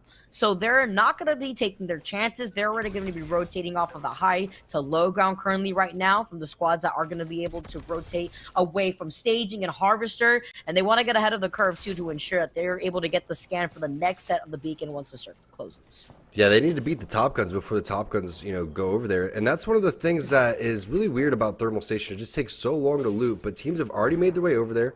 CLG getting into a fairly good spot. That's Albrelli on Olympus. Enjoyer playing that Mad Maggie. They had a pretty decent game in game number 2, trying to better that one here in the final game on World's Edge before we switch on over towards Stormpoint. But you'll notice the Guard wasn't messing around, Vicky, right? I mean, they still had gray armors. You only had, what, like 35 shots there coming in for Rambo when it comes to his wingman, which just isn't that many. They want to get into a building and they want to get there fast. And look how quickly they were, too. They're already inside that building, but we saw some grenades getting tossed out of the squad that is on the low ground right now. So Guard already noting that there is another team in the area. They also have the banner right there that RKN can scan to know how many squads are exactly in the area. That's another set of information that they can work with. Looks like maybe the EMP may have been destroyed here, but Guard now moving in. It's another squad that actually has the crypto themselves here, having to try to cover Keon, too, at the same time. Here comes Rambo with the beamage. Oh, Rambo with the moves, putting in some serious work. Finds the second player. That's going to be Keon getting the first one. And Intel just gets worked by the Guard. One player remaining on the backhand side of this building. I thought they were going to coexist temporarily, but that's the power of the crypto in these type of fights, especially when you have controller demons like Keon and Rambo. Just go get them, boys. They just fully sent it in right there, too. You see the confidence coming in from the Guard. They know that they could take that fight easily, and they've also taken that building. As we see FaZe playing exactly the way that you wanted to see them play, taking out Team Tyson T, and that's them not only cleaning up that fight, but also having so much great loot to work with. Look at Slip right now. Not only does he have his Skyward Dive, but he's able to get that purple Evo shield. You see him with a 4 shield badge currently right now. They're going to be able to restabilize so that way they can get moving, get into that next circle. And playing on the south side, too, talk about the circles that we really like to see. Having control over this beacon, it's going to be absolutely huge. And with the Bangalore smokes, you could just allow Snipe Down or Slurp to be able to get that scan on the beacon to see where that circle is going to be pulling if it continuously pulls towards launch site. Yeah, I think that's the difference between a team like FaZe and Guard, right? Guard's going to rotate extremely fast, and then FaZe, they may not know exactly what that zone number 2 looks like to show what zone number 6 would look like. So they're going to play it a little bit safer, maybe hit that scan on the beacon one more time like you were talking about, Vicky, because it is in such a great spot. But either way, the team fighting is looking good for this squad. I mean, they barely took any damage in both of the team fight wins that we've seen from them overall. Seems like this composition's working out for them. Snipedown's got his confidence, not like it ever left, but you can see he's definitely feeling himself after taking a little bit of a break from Apex. And again, that comfort pick coming in on Bloodhound just seems to be suiting him so well. And Naughty is great with this calls too, but I do believe it's Snipe that may be IGLing for tonight here too, so that's also something else because it's the information of the Bloodhound that allows Snipe to be able to make these calls, to take some of these fights, and understanding you are taking that fight to the south side of launch side, so you are away from a lot of the other squads that could have the opportunity to third party, making the rotations from the north side of launch site instead, the squads that want to be avoiding Big Mod and Lava City, as we see Slept On trying to take it over the high ground right now before getting pinched. I see that the bow check and Psycho's hands too, so that black market also coming in clutch when it comes to the equipment that Slept On is using. Yeah, he's got the charge rifle with the red dot. I mean, not the best thing in the world, but here we go. Let's see what you can get outside of the black market. Hopefully something a little bit better. Psycho, share, man. Give your boy the 3x. Let him get in to the black market, all right? Everyone needs a shopping spree. Gotta love the Lobas. Sometimes I take out the black market, want to scoop up everything themselves, and then take it down immediately afterwards. Nobody gets a piece of this loot real quick. That's not gonna happen for Slept On, though. They all get to manage to use that black market at ready quickness, with just trying to rotate right through before getting any other equipment that they need right now. You see Zerbo just trying to flex real quick. The wall bounces off to the side of the crates, but they're in a good spot here too. They are playing more of the edge composition here, with even though they have that Loba, they want to secure a building without having to expose themselves too much, but they're still playing very aggressive with the Horizon and Bloodhound, as we see Top Gun roster, another aggressive squad with the Bloodhound and Horizon now moving in. Yeah, this is the rotation that they've been trying to make for quite some time after hitting up that loot. Wingman RE45. The thing absolutely rips if you haven't picked it up yet. 100 damage immediately onto the Valkyrie. Beast of the Hunt already popped over here. It's a matter of getting those fences out, but it's Crazy Ninja. He's going down first. The scans coming in for critical as well as they're going to start moving forward. And if I know anybody with the Wingman on Bloodhound, that's definitely the designful guy that we know so well. Chinstrap Destroyer, that's going to be chaotic. And then you also have the final player on this team. Resulta is Johnny Hammersticks, but these guys, absolute beasts. That is a very unfortunate team to run into if you're locking down this high ground on the tree side. They're making quick work of Gothy. Scans coming in. They detect one more player over towards behind them, but that's how you do it. You entry frag with the scans. You come in and lay down some serious damage with that RE45 and leave the Wingman in the hands of one of our better Wingman players that we have in the North America scene in Designful. The Tripod's on the ropes here. It's going to be Deeds going down. Vicky Luda getting the better of him with the R301, and at this point, you're so separated from Nickmercs. What do you do? Just try to lay down cover fire as much as possible. That's exactly what Gents doing, but it's a tough situation to be in, especially when you're eating the zone damage.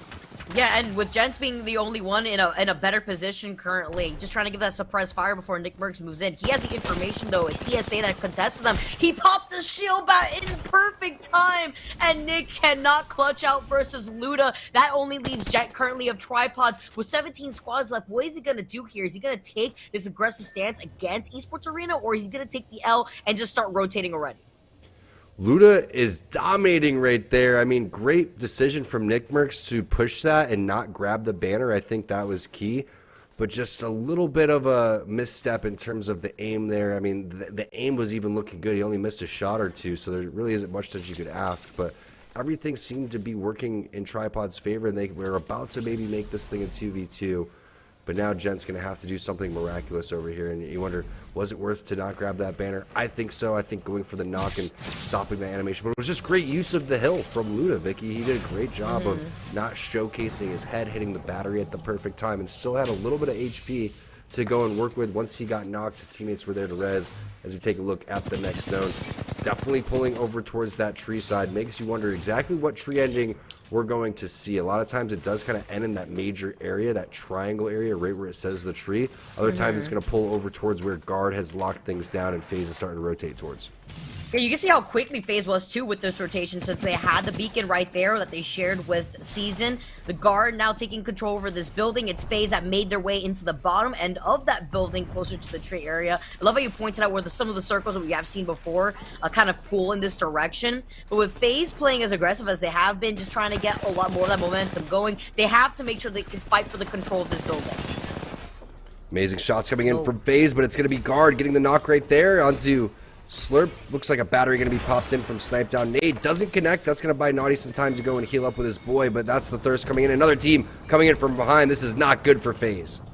Oh, you can see currently right now as well, Top Gun roster getting the knock with the charge rifle. Cummington not going to be able to be safe out of that. Sniped on Trust trying to heal up, but now playing as a duo currently. Naughty just dropping his shield just in case real quick. They heard the drone flying around a little bit here, and they're going to be able to avoid any sort of EMP action, as the guard could actually use that real quick in case a third party moves in too. But it's all about that information that drone is going to be able to provide for them. Exactly, and they know that this is a 2 versus 3. They know this is a very talented team that they're going up. But look, Keon putting in some serious damage, taking almost max damage. The 2v3 is coming in from FaZe. They get third-partied from the backhand side. They would have won that fight, Vicky, 2 versus 3 against the guard. If that doesn't say anything about this team, I don't know what will. But 100 Thieves now is going to come in and play cleanup. What a third party from them, and what a great fight there between guard and FaZe. 100 Thieves now looking to find that last member. Ooh, they tried to get right out of there, and the guard are not going to make it a top 3 this time around in our final game on World's Edge. They're going to get taken out in 13th, and with 12 squads left, 100 Thieves are looking to lock things down with another squad rotating on the outside of that southern Lava Siphon area.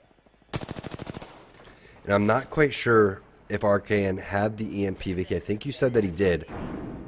They thought they didn't need it, I believe. And it's unfortunate because when you look at that, they're probably like, Yeah, we probably should have used that, played it a little bit safe.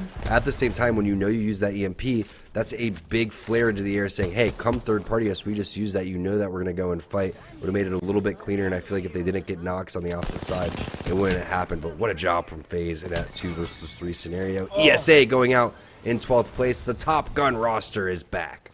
Gotta come in with the you already know Top Gun roster always with the shots, but I like how you mentioned that we always know that critical KO has to be designed, and it's the impression that some of these individual players make. You know, Designful being on the Bloodhound with the Wingman landing those shots. Of course, the rest of this team so strong. It's chaotic results. So too, I believe here is they're going to be able to loot up appropriately before making the rotation into the north side of this circle. But they have that slight high ground advantage. They won't have that beacon information, but they have the RE45 and a Dream, and that's more than enough for this squad to cherish it. And you can see what their thought process is. Everybody really using what their comfort weapons are. You have the scout poke coming in from Valkyrie, which is going to be Resulta. You have the car in the backhand pocket for him if he wants to get up close and personal. And then Designful's got that long, medium, close range in his back pocket with the Wingman. And then you know Chaotic's going to be using the R301. So realistically, when you look at their weapons, they have everything that you need to go and take fights. They have the long range poke, they have the medium range, they have the up close. I like the idea of not running a shotgun, especially when you're playing on controller, because those automatic weapons just hit different, especially in this type of meta where you're going to need to continuously shoot horizon ults, hit the drones as well. Shotguns are still extremely powerful. It really just depends on your playstyle. Someone that continues to impress, that's always one of the nastiest players, like Monsoon Shotgun. Absolutely nutty. Watch him use the Mastiff, the former PK, before it ends up going into the Crafter. Madness. He's one of the players that stands out as well when we talk about using shotguns. But here's the rotation coming in for Mike and Ike. We'll find out if they can find any open real estate. Now, you mentioned some notable players. MJ also having their own star moments too, but having to find an area to secure themselves quickly as Wizard Coin and Silent fall incredibly low. They go for some quick emergency shield swaps just in case. But with the ping, they're just trying to figure out where they could go next. Now with the circle pulling just to their south, only thing they really have to worry about is the Warden with the Mad Maggie Tactical looking for an opportunity to just engage here for the squad. Always cracks me up when you run into a building and there's a bunch of death boxes and you're like, ooh, death boxes. Like, wait, why are there death boxes in here? Because everyone keeps dying in this building. It's like a rat trap overall, but CLG is going to back off after getting 2 knocks, and that's the power of the portal. Man, I miss watching Wraith in competitive play. It allows you to do such fun opportunities like this where you can just go in, push inside of a building, and then come right back. We're talking about shotguns. Albert Lilly, don't forget about him. That Mad Maggie passive just hits different. Trying to force their way inside the truck there too with that knockdown player like your Eric Andre through the fence line is the other squads on the outside. Sentinels losing out, and Senox currently right now. Crust trying to force their way into that truck, but it looks like Senox just pushed a little bit too hard into the line of sight of that squad, and there's a squad right behind them too. The EMP is going to be deployed currently right now behind them, so they can't just fully push to get Senox's banner either, and the Beast of the Hunt is activated. It's going to be that turbocharged up Havoc. Crust putting in as much work as he possibly can. Scans coming through, shots hitting, and then, of course, it's the charge rifle in the backhand side from Borton, griefing the Sentinel squad. 100 Thieves after their third party. Going to be looking good. This is exactly what 100 Thieves want. They've gotten into a position with the Loba. They have continuous scans potentially on this Crypto. Doesn't look like they do have a beacon to hit, but Razor looks like they want to continue to fight, and this is going to be against Aegon AOC. They go out in 11th place. They still have Sentinels directly in front of them as well. And 100 Thieves too, that's been overlooking a lot of this action still from the safety from the inside of this house currently. They can see that they are playing off that logo, but they got all the loot and the shield swaps they need to also just try to engage and close in the gap between themselves and that squad that's right in front of them. Just to be backing off for just right now, trying to see if they can take a different approach into that circle, and they're going to take the skyward dive to do it, which could be a little tricky and a little risky with 10 squads left still for this next circle. And the Razor's going to look like a repeat of what Mike and Ike was doing. It looks like they're going to avoid the trailer and try to take the backhand side of the building. This is a big play. I like the vibe coming in from Razor. They are taking massive damage, and they're not on the same page. Borton pushes in. The other two push out, and they have completely split up here, Vicky. I know you can see 100 Thieves getting ahead of themselves saying, this is our opportunity to secure some free KP. We saw Razor getting out from the back end. They still managed to get out Borton, and Razor get completely taken out. So you can see Reptar now with the follow-up right afterwards for SZN now with so many other squads in the area playing on the outside of tree. The wingman shots are actually landing right here too for 100 Thieves, but this is such a good spot for them to get as much KP as they can to prevent the other squads from rotating from the southern side. Watching competitive Apex just makes you want to play Apex, and then Yes. you play and you just don't look like this when you play, and you're like, man, all right, I gotta play some more, and that just feeds into it even more, Vicky, as you see 100 Thieves doing so great, locking down this particular building, but now with 50 seconds left, they're gonna have to make some moves. Mike and Ike finally getting eliminated. MJ was staying alive for quite some time, but Top Gun is gonna be dropping them. CLG alive, silent game from them, but they've been able to pick up a couple of kills along the way. And MPS, the team that won game number 2, Vicky, they're still in this one, so some consistent squads showcasing what they're made of. Really nice to see also Top Gun now managing to make their way into this next circle while also fending off any of the other teams that were trying to play a lot more patiently for final circle positioning. With Top Gun Roster just being as aggressive as they are and with their team comp, this is what heavily favors them, playing on the edge more, and they had the beacon right behind them too, so they were still able to get the scan so that way they can ensure that they can still be in that next circle playing on the outside of it. Massive damage coming in onto CLG. You can see them barely escaping with their life. Mamba gets knocked there onto Madness, but Jet answers that one right back onto Albra Lily. Oh man, almost knocking a player in the air with the scout shots too. And look at the positioning that they're in. Remember we were talking about the utilization of the weapons. You're starting to see that now come into fruition as Johnny Hammersticks is just laying down the hurt in there with the scout. There's going to be the missile barrage and the missile swarm coming in onto Klein. He pops a battery, but this is just great position. They have like a triangle surrounding all of these squads in front of them. Yeah, with 5 squads left, Top Gun Roster playing on the back end. That season right in front of them, they immediately delete that black hole, but they're trying to take some cover. The Arc start doing a lot of damage onto Johnny Hammersticks, and he's playing on the outside, but he needs to get into this next circle, into the line of sight of the squads that are playing in the tree. MPS looks like they can land some shots over towards the side, but they're preoccupied with 100 Thieves, which allows Top Gun Roster to make a move. It's going to be Resulta getting a knock with the R301. Grenade coming in. They still have all of MPS down below, and that's going to showcase exactly where they are. And you know what Designful wants to do. He wants to push that one. It's going to be MPS, winners of game number 2, going up against Top Gun Roster. Pao taking over towards the high ground. You have Chaotic over towards the backhand side. 3v2. This is going to be Top Gun taking game number 3 and doing it in dominating fashion, rotating from the thermal station side, taking the high ground choke from the tree, getting kills immediately, and then finishing it off with a strong 3v3v3.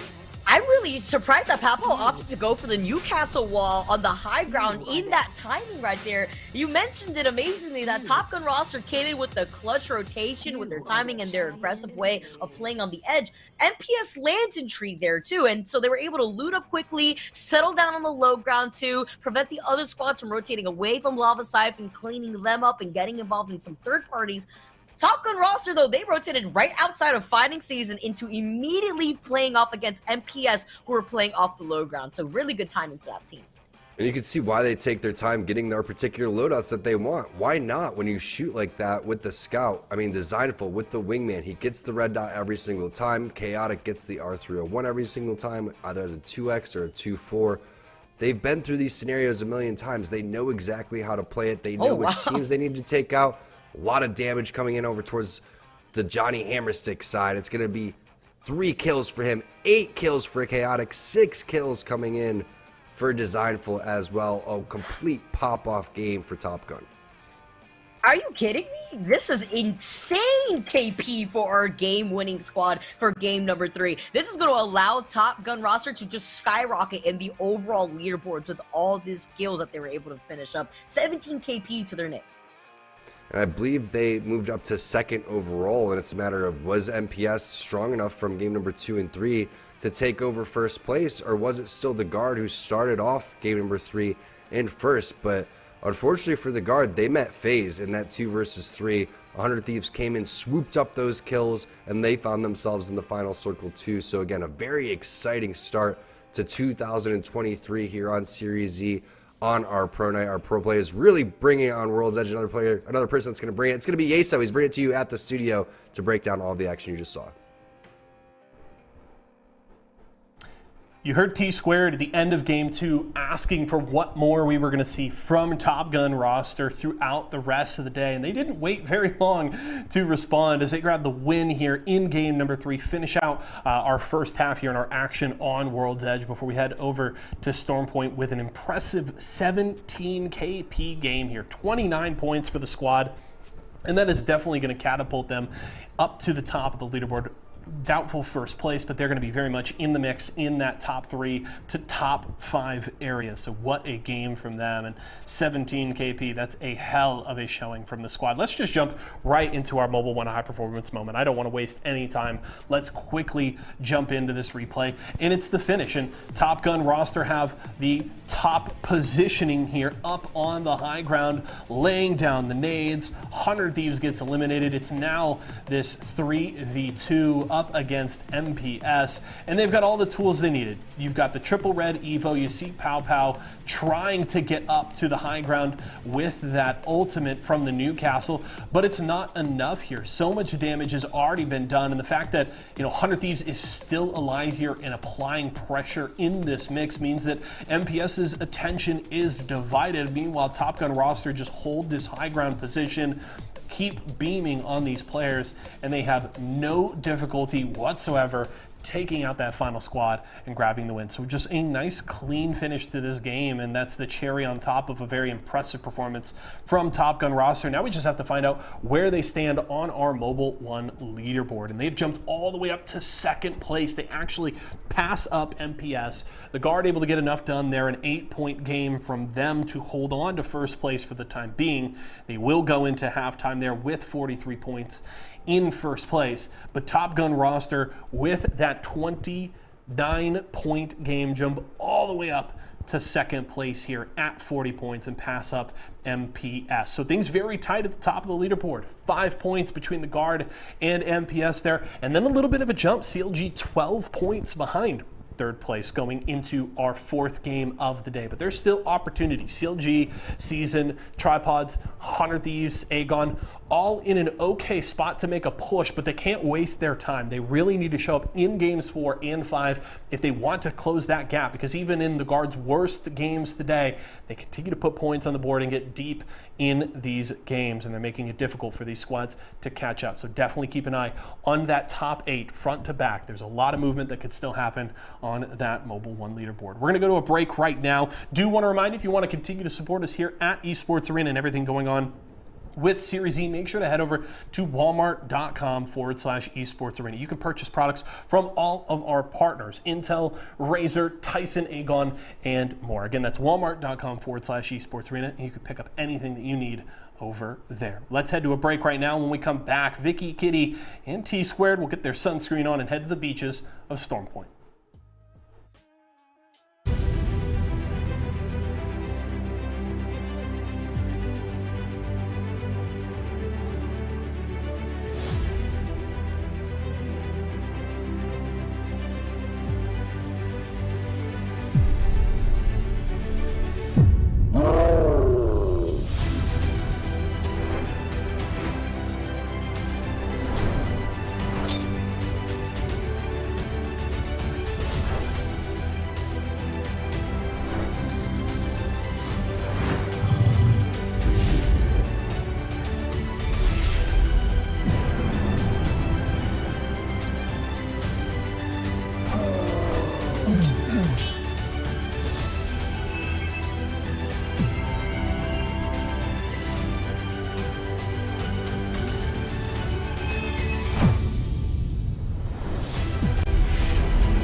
Welcome back, everyone, to our Series E action. We waste no time here as we dive right into Game 4, our first game on Storm Point. I'm Vicky Kitty, and I'm here with T Squared. And T, after the action we saw go down in Game 3, where Top Gun roster ended the game with 17 KP, was actually insane. One would say they were going. They were bringing the heat, man. They went from, I don't know, like dead last to second place. These guys were popping off, right? They went dead last, all right? They had some points before that, but it's nice to see them in full swing. And Johnny Hammer6 Results has got his G7 Scout back. So look out if you're in this lobby. They're going to be putting down some serious damage.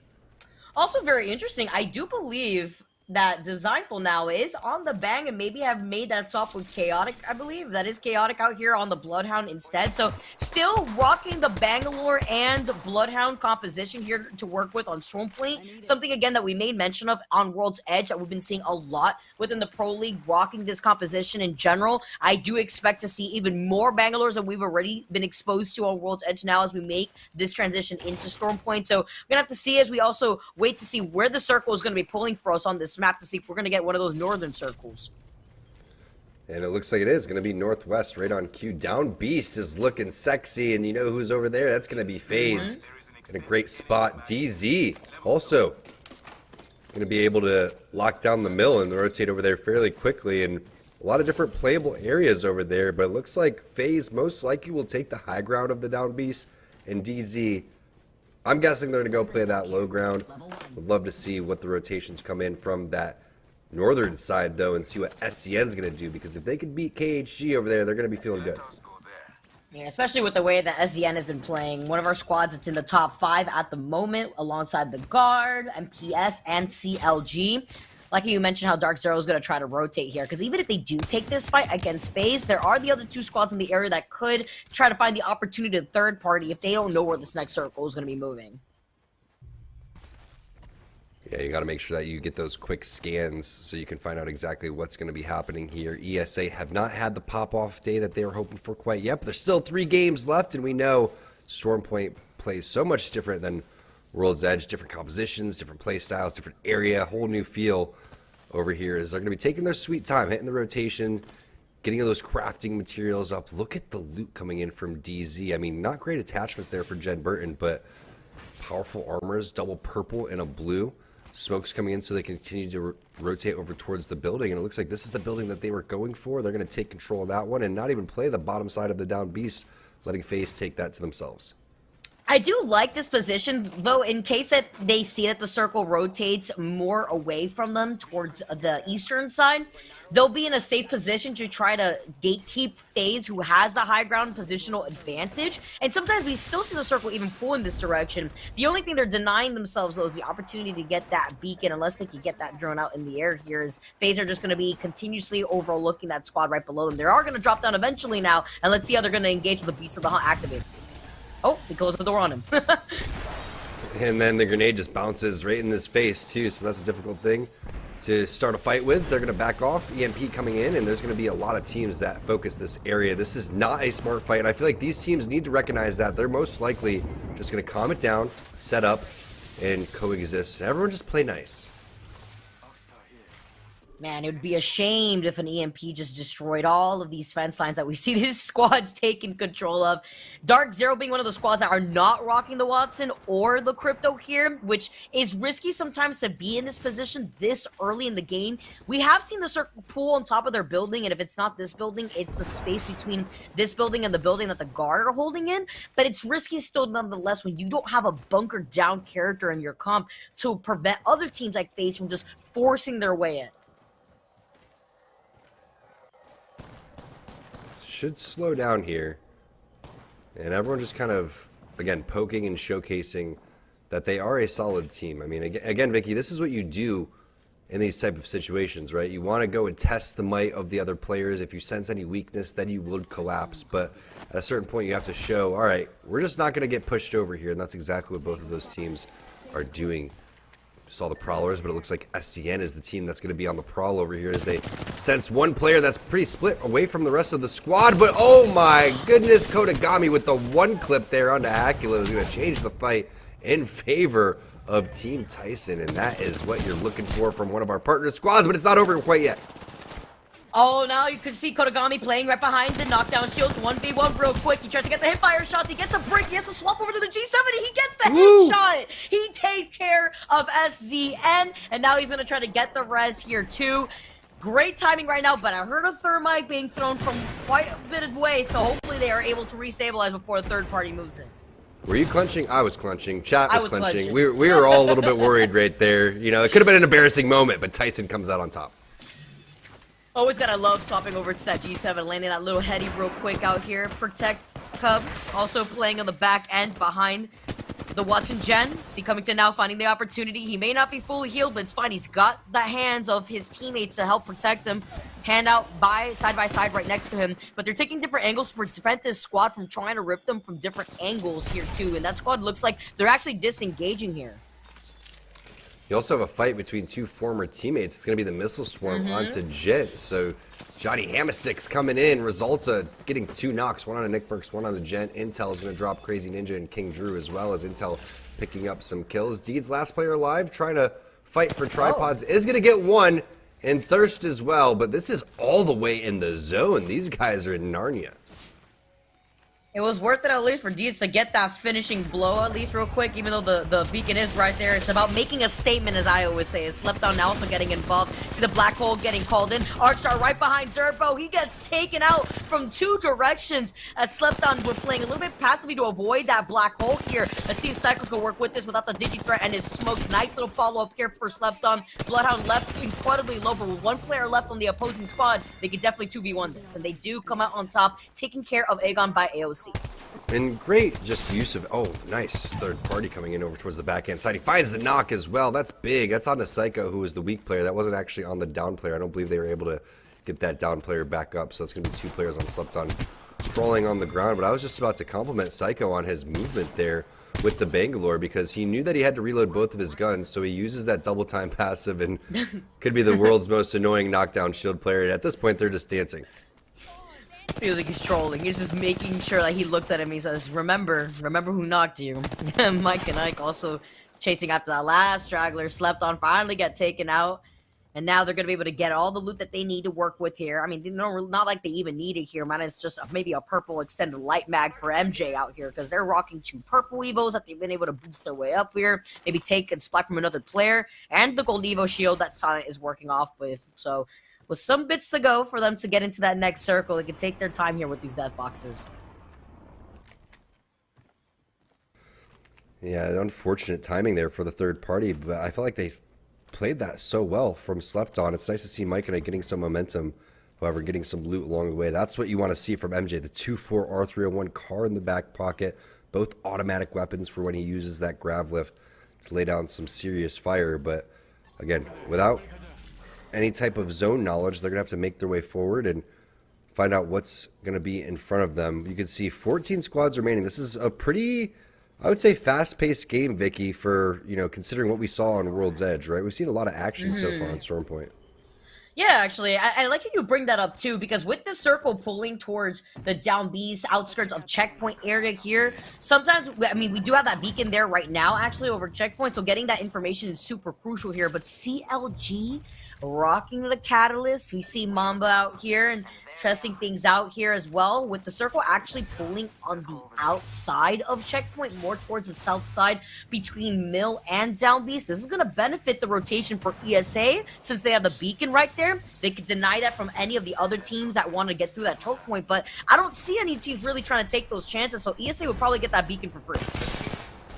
You know that CLG's been rocking the Wraith when it came to World's Edge. They're still going to do that on Stormpoint. Big shots coming in onto Kubsky and his squad, and making quick work of them as the res is coming through. And Olympus Enjoyer, that's going to be Alvarez getting picked back up. This is more in line with the compositions that I was hoping to see out of CLG. Grant, they're in 4th place. They've had a great start, and I understand what they're doing with the Maggie. You saw how many great plays he was able to make, but at the same time, I want to see Catalyst, man. I want to see some, you know, innovation, and CLG is really hyping it up with the way that they are switching up Legends, and that's why you gotta respect the way that they play. I mean, these are completely different Legends. You go from Maggie, extremely aggressive, to Crypto, extremely passive-aggressive. That just goes to show Albrili's pool. That and the Wraith plays, too, have been incredibly hyped. I'm living for it out here as we see Lux. He crafted himself a little turbocharger, or maybe took it off the death box from a player who already did that to themselves. But Lux is taking some raw shots from the inside of that bunker after the smoke grenades were called in. Gets the scan with the Bloodhound right here from Crust, trying to entry frag for the rest of the squad. It tells out the Arc Star, but they don't want to fully send it in just yet without having the same information that a Seer ult could provide for them. Yeah, once that Seer ult goes down, they basically can just watch their back. I don't think that the team's going to push outside of the Seer ult, right? This is Mike Nike. You can see MJ's got the same idea. They're not going to push here. They're probably going to be directly on the edge. Q's not going to connect there, and MJ is just going to back off, understanding the situation. They need to watch their backs as well. But this is an interesting dance in between these two teams. It's a great placement of the Seer ult. You can see pings going on over towards the door. You don't want to get trapped in between two teams or sandwiched. So at a certain point, if you're Mike and Ike, you're thinking about taking this fight. Yeah, they have to make a decision quickly here, too. They hear the Beast of the Hunt, which means that they're going to start engaging right now through the smokes. You see the scans coming in. They're playing around the nice pillars, the tubes here inside the building. But here comes Johnny Hammersticks also getting the knock with the G7. They're trying to clean up this fight before the third party comes in behind them. That's going to be all she wrote there for Mike and Ike. Good shots coming in from Sentinels. They're going to drop them down. It's Senox finishing things off. Razor gets eliminated. You saw Top Gun picking up some kills in the kill feed. Multiple fights taking place all at once. This is over towards the mill. This is where ESA was locking down. Vicky, you recommended this would be a good spot to go and hold, and I agreed, but all of a sudden Top Gun comes in and they take over first place with those kills.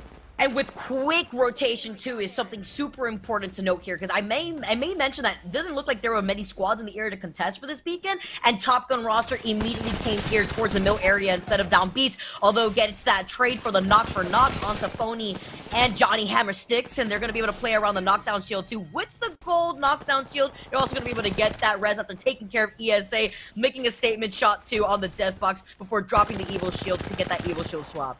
Well, surely it's his controller malfunctioning. I mean, there's no way he would shoot the death box. He needs the ammo, right? Yeah, it's a tactical shooting, you know? I'm just gonna make a statement real quick. It's not the tactical crouching. That's just a different page of a different book. But no, you know what he's doing? He's faking another third party so more teams come in. Okay, I get it. I get it now. Genius. 2020 IQ play out here too, as 100 Thieves also move in with the Skyward Dive. Amu's only got the blue Evo, but with so many squads with their quick rotation towards Down Beast, we saw how FaZe had given up the high ground of Down Beast. They could have easily taken it back again after noticing that they couldn't engage on a fight, but so many teams did get into position really early, like the Guard and Dark Zero. What is this spot? There's 100 Thieves like, no, we've played this rock before in the middle of the open. we have a, mobile respawn beacon. That's all the cover we need. This is an absolute insane spot to hold. We'll see if it works out for 100 Thieves. And the black market too. It's like, all right, we got the makeshift cover. It's all good. We're making our own rock. We're making our own cover. That's how we see the mobile respawn beacon used up sometimes too. But it could also be a bait, just in case other squads start thinking that they have a clear shot in through that choke point rotation. Kodagami falls incredibly low. They're actually the squad that's on the high ground right above 100 Thieves. Gotta reset before they make their next move here too, because there could be a squad also rotating through their back since there is a beacon there. Yeah, that's a really great point, because this is where teams are going to try to play that slow side of the zone, and you can see there's not much area unless you're on the opposite side of the mountain, and now all hell breaking loose. Kodagami finds a little safe tree area, but he's hugging one of his teammates. It looks like they're stuck in there. It's gonna glitch their way into each other at the same time. Kodagami also just getting shot at in the most unluckiest times, unfortunately, just their heads poking out. It's a bit too much, always having to restabilize here, but between this rock, you do have a good crevice. It's a matter of just not getting pinched by the squads also underneath you. It seems safe until it isn't, until an Arc Star lands on your teammate's head, and then you try to both fall off at the same time, and you just fall right back down into the crevice. I can see it happening. I can already see it happening, but it looks like they're just going to be safe for now, and if anyone was to be safe in that crevice, I feel like you would want the Crypto player in there so we can get into this EMP. Speaking of EMP, It's time. The full send coming through. The portal is there as well. Nice fence being placed, and there's a black hole, so they're using all of the resources over here on the backhand side of Team Intel. Intel needs to do something, and I like that. Put the interception pylon down. Unfortunately, it's right in a window, and goodbye. I don't think I've seen a pylon die so fast. As we just saw the attempt of the kidnap from CLG. I mean, it has to be CLG. It's the rate that we're talking about before. And now they're playing from the back end, and like you mentioned, they used basically everything out here. It is CLG. They're sharing the inside of this building right now. You can see the Catalyst Tactical coming out as well. Nato's still very anxious to try to move in there. They get the crack. They hit 78 flesh, but still having to back away with the chunk of damage that this circle is taking away from them. And this is where my lack of playing Catalyst kind of shows, because I'm wondering, like, how could you wall this fight off, right? You know Mamba's thinking about it. He wants to get involved. Unfortunately, the portal ends up getting taken. Makes you wonder, are they going to take this portal on the opposite side? The portal disappears at the perfect timing. Super lucky there for CLG, or was it calculated? We don't really know. A lot of popping off in the kill feed. You can see Intel gets dropped. Stankini eats it, as well as it's going to be Lux and Sentinels getting involved in those fights. But now it's rotation time, and we know that they don't have a Valkyrie. Big shots are going to open things up on the backhand side there for Mamba, and he takes control of the west side of Storm Point. And it's also Albarelli with the shots onto Pow Pow. They need to fight their way through this choke, and that's exactly what they're going to do. Hit him with the Pow Pow on the back end with that car too, with the absolute beamage, playing on the back end of this tree with the other squad right in front of them. See, the Newcastle wall was already used up by that team, and on the other side, less cover for that player. He gets beamed. It's madness from Mamba with this R301. He's been putting in the work. One more player remaining, and MPS goes out. Nice wall coming through to stop the third party from the southern side of the map. Medkits being traded out, and you can see a grab lift showcases there is a team over towards the southeast. Albarelli needs to heal, but they know that they need to rotate over towards the zone. Fortunately, it was just a solo. Pings directly in front of him. Remember, 100 Thieves is there. Look how many teams were back here, Vicky. You had 4 or 5 teams, and 100 Thieves most likely just still sitting at that rock.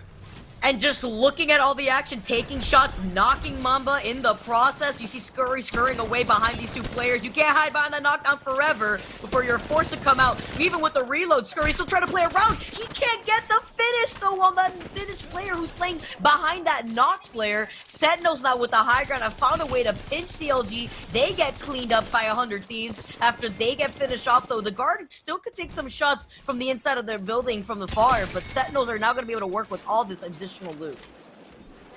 And 100 Thieves bit off a little bit more than they could chew right there. Unfortunately, going for that bracelet may have cost them, but either way, I think that the thought process was there for 100 Thieves. They needed to clear these players out. They were not expecting so many teams, and whenever you're rotating with a lot of teams in that type of instance, with the zone starting to push over towards your back, you always want to be the last squad, because everyone's going to get preoccupied with one another. It just makes sense, right? You want to clean up. You don't want to be the ones that really open things up for the other teams. It's exactly what Sentinels was able to do. The experience showing, and the comp showing too, because you could smoke off certain areas, etc. Arcade now going to get in the drone and potentially see a push coming in from Guard onto Sentinels. And from Top Gun roster, who's managed to make their way into another top 3 finish here. It's the Guard, Top Gun roster, Sentinels on the other side out here. And each of these squads are taking different angles. They get the crack with the Kraber, but still there's too much open space for them to try to push in onto this. They don't feel comfortable, and I like that decision from Top Gun roster. Vicky, when we talk about positioning for their team, I feel like Guard is the best at that. I mean, Keon's going for the armor swap, but it's an empty red armor. He gets Kraber over towards the backhand side while he's control looting, and then the push coming through. He can see through the smoke. He's not cheating. It's just the power of Bloodhound and the beasts of the hunt. You have the Arcstar coming through on Deluxe. Rambo's weak over towards the side. Scans coming through as well. And look at the amount of damage this Top Gun roster is doing. Oh, they're eating. They're eating. Look at the KP they also have before finishing up this squad here, too. Over on the side. Yes, the fighting is between these two teams, but it doesn't matter. Top Gun roster had the best positioning to clean up and eat for everybody that was left between Sentinels and Guard. And they take another game here on Storm Point. Back-to-back after their game finish and on World's Edge, and now starting things off great on Storm Point. And I've always thought that this Top Gun roster was extremely strong at World's Edge, but something about Stormpoint, and I feel like their composition just works out better because the value of Bangalore seems to be better in these situations. And we've seen it in Broken Moon and Ranked, we're seeing it throughout other regions, and we're seeing it here today in Series Z. This team looks rejuvenized, almost pissed after changing teams and not being on G2 anymore. It seems like they have something to prove today. Let's also not forget that while G2 made their first move into this first split of the Pro League, that this was the first team to actually utilize the Bloodhound and Bangalore composition in North America to the degree that they were able to find the success that they found that allowed other teams to now kind of utilize that same type of composition to reap very similar rewards. And you could see with how top-heavy Top Gun roster is and with how aggressive they are, already still surpassing double-digit KP once again is actually insane, T. You love to see it. I mean, again, positioning, timing, everything that you want to see, but we're also starting to recognize certain teams rising to the top. Top Gun's right there. MPS has been consistent. Guard's been consistent. Other squads are going to recognize what these teams are doing in terms of their rotations and positions, but I feel like it's a matter of can you stop these guys, because when you watch how they're playing, everybody is splitting up, taking their angles. They're all playing kind of on their own, but together, because they're not really running shoulder to shoulder. They almost like smother you and just like kind of choke you out of those spots. And that's what you love to see from a team that, again, has a lot to prove. Yeah, it's always really nice to see, too, Top Gun roster stay as consistent as they have been, including the likes of Guard, too. I mean, Guard have made their way into another top 3 finish, but this is the third one that we actually see them finish in a top 3. So can it compare, though, to the amount of KP that Top Gun roster have been able to put down after a very dominating Game 3 win as well when they finished that game with 17 KP? It's the consistency that I'm looking at out here. There's a lot of exciting parts to that game. I think one of the best parts was the kidnap that we almost saw from CLG. But I love their composition, right? There's so many different things that you could do with Catalyst and the Wall, the Wraith with the portals in terms of third partying, potentially kidnapping like we were just talking about and almost just saw. And then the EMP that's going to come through. I mean, that's a very aggressive composition, and they're trying to figure out their own meta. While everyone else has their stuff figured out, CLG's testing things out. That's what Series E is all about. That was game number 1 on Stormpoint. Let's toss this one over to Yeso, get his thoughts. Back-to-back wins from Top Gun roster, and I believe 54 points total across those 2 games. I believe that has catapulted them up into first place. We'll check our Mobile One leaderboard here in just a little bit, but another great game from them and a well-timed third party catching the Guard and Complexity there in a very tough spot. And of course, the Guard were looking really good, but an unfortunate lack of an armor swap there for Keon does punish them and put them in a rough position there. But another top 3 finish for the team. They have been the most consistent squad here tonight, but I think Vicky rightfully posing the question of whether the consistency from the Guard or these high highs we've seen from Top Gun roster will win out here tonight. We will find out with 2 more games remaining. But before that, let's jump into our Mobile One high performance moment here for game number 4. Of course, our first look at Stormpoint here in the new year in Series E.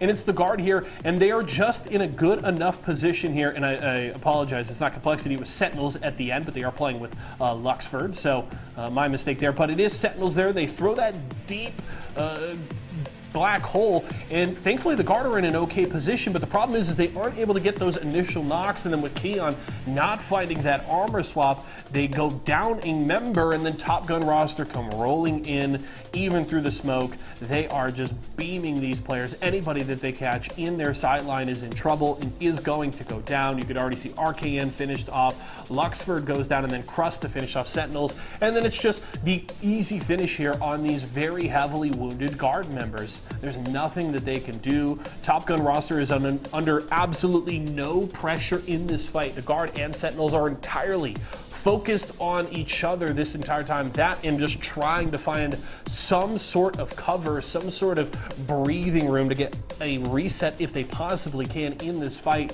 but they're nowhere near able to find that in this one, and Top Gun roster just roll in and absolutely shred.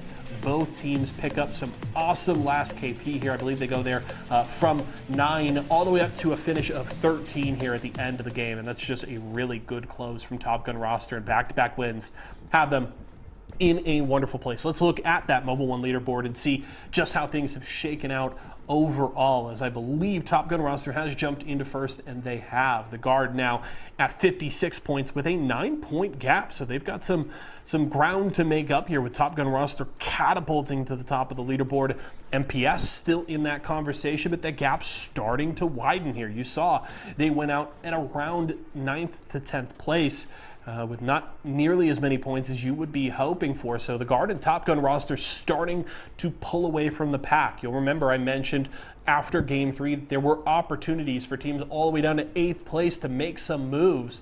But the problem is if Top Gun roster and the Guard continue to show up in top 5s, in top 3s, that's just more and more ground for these teams to make up, and there's less and less time to do so. So that field is now shrunk down to the top 4. Really, Sentinel's even going to have a very difficult time closing this gap with just 2 games remaining. So the focus will be on Top Gun roster, the Guard, MPS, and CLG going into these last couple of games. We'll see how that all shakes out. When we come back from this break, Vicky, Kitty, and T-Squared will have more from you when Series E returns.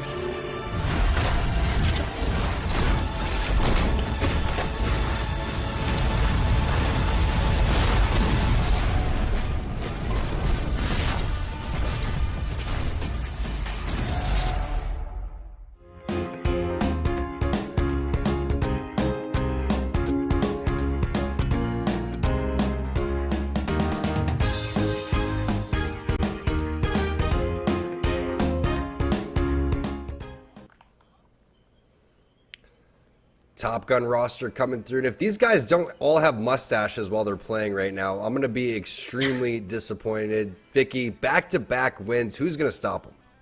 I have no idea, especially with the amount of KP that they're dropping out here, aside from the dubs that we're seeing. You could tell they're feeling themselves, especially after making the moves that they were able to make with the Kraber in their hand, following up with the opportunity to prevent themselves from getting pinched between both Sentinels and the Guard. But it's crazy to see them not only rise all the way to second place after a dominating performance Game 3, but now overtaking the Guard, taking first place in the overall standings after another double-digit KP game, winning game number 4. Yeah, they really did it in style, too. It's like they're playing in 2024 or something like that because they are just moving on a whole nother level. And it's impressive to see. Again, I feel like they have a lot to play for. I'm sure that they're coming in with a chip on their shoulder after, one of the longest standing rosters no longer involved in Apex. It really stinks to see G2 out, but it's awesome to see these guys stick together. And I think that's what their strengths have lied in. Obviously, their shots, the way that they, practice, their hard work that they put in the game, but the camaraderie that they have together and being able to stick together throughout a lot of adversity. And for so long, they were one of the longest lasting teams that we had in Apex, no matter what they were placing, no matter what they were doing.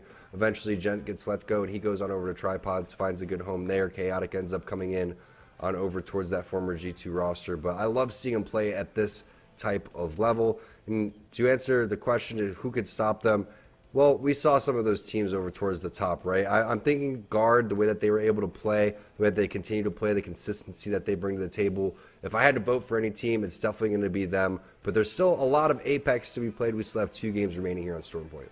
Yeah, we saw that circle pull over by the outskirts of Down Beast, in between the Down Beast choke point and the checkpoint choke point. And we saw how aggressive we saw teams like Top Gun roster force their way into that circle. Kind of like the different page that you were mentioning earlier on a World's Edge that we see from the Guards book, the way that they play. It's always loot quick and immediately get to the final circle positioning, and then we'll loot after we get all the death boxes at our feet from the teams that we force out of the buildings that they thought that they could sit in. So it's kind of very different compared to what we've already been seeing from Top Gun roster, and then the opposite side of the coin, which is the Guards gameplay. And you know what would stop them? An EMP. I feel like that's what you need to do. Slow them down, hit the EMP, maybe a catalyst wall coming in from CLG. But these guys are looking good as we take a look at their flight path going on over towards the Fish Farms area. And we'll find out where the zone's going to be. A Down Beast type of zone previously. Ship just finally flying off of the map. But I love the Bangalore Bloodhound combination, still Valkyrie being in the back pocket. ESA, early fight potentially taking place over towards this area, and I'm a little bit worried because I don't remember a 50-50 taking place. It must be, again, the boomer in me. I don't know what's going on here, Vicky, but you know, ESA looks like they want blood early. Yeah, looking like they're trying to contest here in Cenote Caves now. Usually trying to approach from the mill side. You can see the Missile Storm landing some of those shots with the hit marker coming out. Phony gets deleted, but Luda trades that against Tripods with Nick Mertz getting sent down from the 30-30. We also got to talk about the Luda finding that purple evil shield, but is it enough when he's got a Mozambique in a dream? Mozambique in a dream, the res is taking place, and Deeds is looking like he wants to land some shots with the wingman. The res stops as Jet's going to come in, and it's a 2v1. I don't think they're going to be able to do this. I love the stop of the res right there. You definitely don't want to leave your teammate in a 1v1 situation. You saw the purple armor, and ESA challenge was accepted and terminated as Tripods 7th place, picking up some free KP. Well, not that free. It cost a little bit, but you know what I mean. Yeah, but you know what? They'll absolutely take that. You're going to try to contest Tripods out here. You got to try to do it confidently, especially if you find yourself with a purple evil shield off the rip. Now that's going to go into Tripods' arms, and Team Tyson also in an early skirmish themselves. You can see the Bloodhound scan for scan. Bloodhound means no, you gotta always put down your dominance sometimes with the scan, even if you know where they're gonna be approaching from. But they're gonna take the heat cannon. They're gonna be able to get out of there real quick before making their next move into that next circle. Avoid that squad that's trying to play from right behind them. Wow, zone pulled over there too, so the fight that they won just amplified by that much more. DZ already on the rotation, coming in from the mill. FaZe dancing around still over towards the down beast. Guard making their move in, and that's why Guard has been so successful. They do not mess around. They have one of the, if not the fastest rotations out of all of our teams here in Series E tonight, and that's what you love to see, especially considering the composition that they're going to be running. Razor coming from that shipfall area isn't going to take that long either, and I'm looking out for Slepton over towards Barometer to potentially make their way, but MPS still, too. Another team to watch out for. Intel may end up dancing with Avex and his squad very shortly, but you can see Intel isn't really interested in going over towards the east side. They're just going to continue to go towards southwest. This circle, it on Stormpoint is probably one of my favorite circles. I know we were talking about it on World's Edge, but when it comes to these Cenote Cave circles, you may not be able to share the real estate between the buildings that you would see obviously on World's Edge between Skyhook and Fragment. But on Cenote Caves, it's the high to low ground disparity between the rock formations that Cenote provides as a POI that allows some of these squads to coexist with one another, but with less cover than what the buildings will provide. So with so many squads already taking control over the back area of Cenote Caves, here comes the Guard with the Skyward Dive to get the extra intel that the Skyward Dive Valkyrie passive provides here before making their move on the high ground in the back end. Always love watching when you are one of the fastest teams to rotate what your strategy is going to be. The patented charge rifle combo coming in from Rambo. Absolute monster with this one. Also going to be playing on that Valkyrie, which we've seen him be so successful on Stormpoint, especially in the championships in Raleigh, North Carolina, when he had that amazing moment subbing in for GMT. Last player alive, flying as high as possible and dropping down and finishing off the game with a win. Really kind of, I feel like, just set Rambo on the map if he wasn't already, and he's continued to showcase what type of player he is throughout the entire time. They're going to basically get into the God spot, Vicky, and I like this zone as well as we see the first fight for FaZe happening over towards the mill. This is their approach right now, too. They're going to get EMP. They're backing off. I like this call from Snipedown. Even though he already popped the Beast of the Hunt, he's going to go for another scan after popping this battery real quick. He's going to be able to find out where that other player is before approaching. And within that Seer ult, too, he's playing on the outside of it just so that way he doesn't give away too much and he gets his scan of his own without being limited to the boundaries of a scan, or rather an ult like Seer's ult. And you know how angry Snipedown looks after finding out that they're playing Crypto and Seer? He just continues to send it over towards him. It's King Drew taking the grenade to the face. Snipedown picking up the kill. And where are the rest of the teammates is the real question. As you can see the loot coming in for Slurp. But great job backing down, understanding the situation. And great call, Vicky, to stay outside of that Seer ultimate. I mean, it's one of the most important things that you can do whenever you approach situations like that. He backed down, took the EMP, healed through it, waited for his his scan to come right back, And all of that was more than enough time to buy enough time for his teammates to get in location to have his back. So free kills going on over to FaZe, and they're starting to get momentum. They slowed down in game number 1, and ever since then they've seemed to be on a pretty good pace. Tripods too out here. Gotta give them also the same credit that when we talk about consistency. You saw Gent get a knock onto Washi from Team Razor as Sentinels get into the inside of this building. The Rolling Thunder also being called in by Senox before he pops that med kit. Knows that there is that squad that's right above them right here too. It's Team Tyson also with the Bangalore.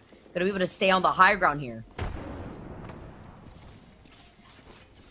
Tyson's had their moments, but Kodakami needs to be careful because his teammate's ready to throw a thermite over towards that door, and that thing is going to break. Looks like there's multiple teams in the area. I mean, you're getting shot over towards the back. You have a player that's on the replicator. And they're just trying to get medkits, Vicky. They just wanted a big chill inside the zone. Why has everyone got to be so aggressive? Man, you can't take our medkits out of our own replicator. That's called stealing out here. Loba would like to have a word. A Sentinels trade one-on-one. Senox going down here. Lux falling low, but he's going to be able to pop that medkit just in time here. Crust with the scans too. Doesn't have Beast of the Hunt. He used it earlier. He wants to prevent this res from coming in, and that grenade is going to do just the job. Good use of the knockdown shield.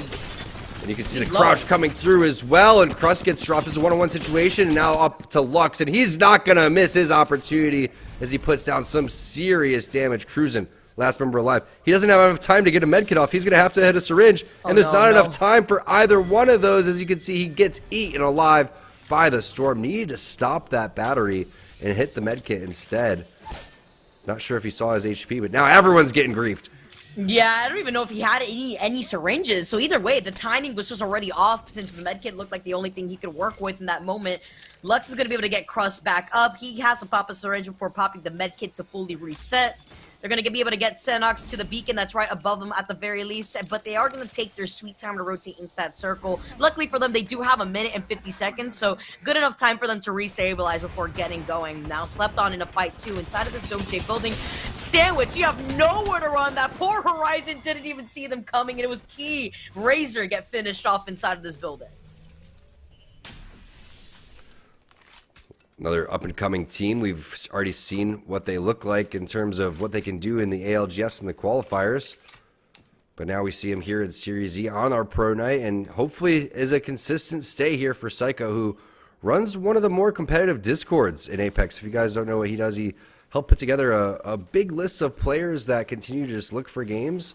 And a big shout out to Psycho for what he's done for the community, and now has kind of risen his stock in terms of watching him play. I've been really impressed. A handful of different legends that he has in his pool as well. Now look at the mini-map. Look at this. Over towards the northern side, you can see Reptar and SCN maybe meeting up with FaZe and Mike and Ike. That battle on the north-hand side is going to be lit.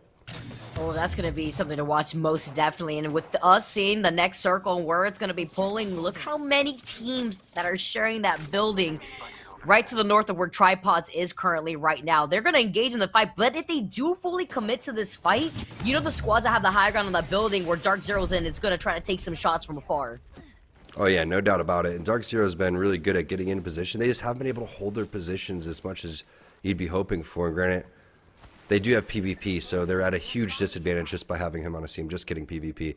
But he's one of the strongest players as a coach, and I feel like that's such a cool thing to have, Vicky. Say that something, bad happens. We know that there's times where you need to have a sub. Imagine having someone that's practiced with your team, knows the ins and outs, coming in and filling that void. That's exactly what PvP is able to do tonight. As Tripods now making their move. High ground being taken from Jay. He's got the triple take. What year is it? What year is it? Triple take, longbow. Which one am I gonna take here? Deeds backing off just a little bit, popping the Phoenix kit at the same time. I really like the placing of that Seer ult. The Arc Star is gonna hit the rock to the side, but Tripod's in a really good position to skirmish right here on the other side of this rock, because they're still inside this next circle without revealing their backs to the teams that have already taken control over the space in Cenote Caves. And look at the patience coming in from Deeds. I mean, I would have sent this like 5 times and just slid down there and started fighting all 3 of them, but instead Deeds understands that he needs to play patient. He's backing off, waiting for more information, especially when you have Seer on your team. Wait for those scans. Figure out exactly how much shields they have. If anyone is split up, and it's smart that he didn't run into them, because look at the roster on the opposite side. The team in first place, former teammates. and they're both going to respectfully back off. And a very interesting fight there. I mean, Top Gun and backing off, you don't really put those in the same sentence.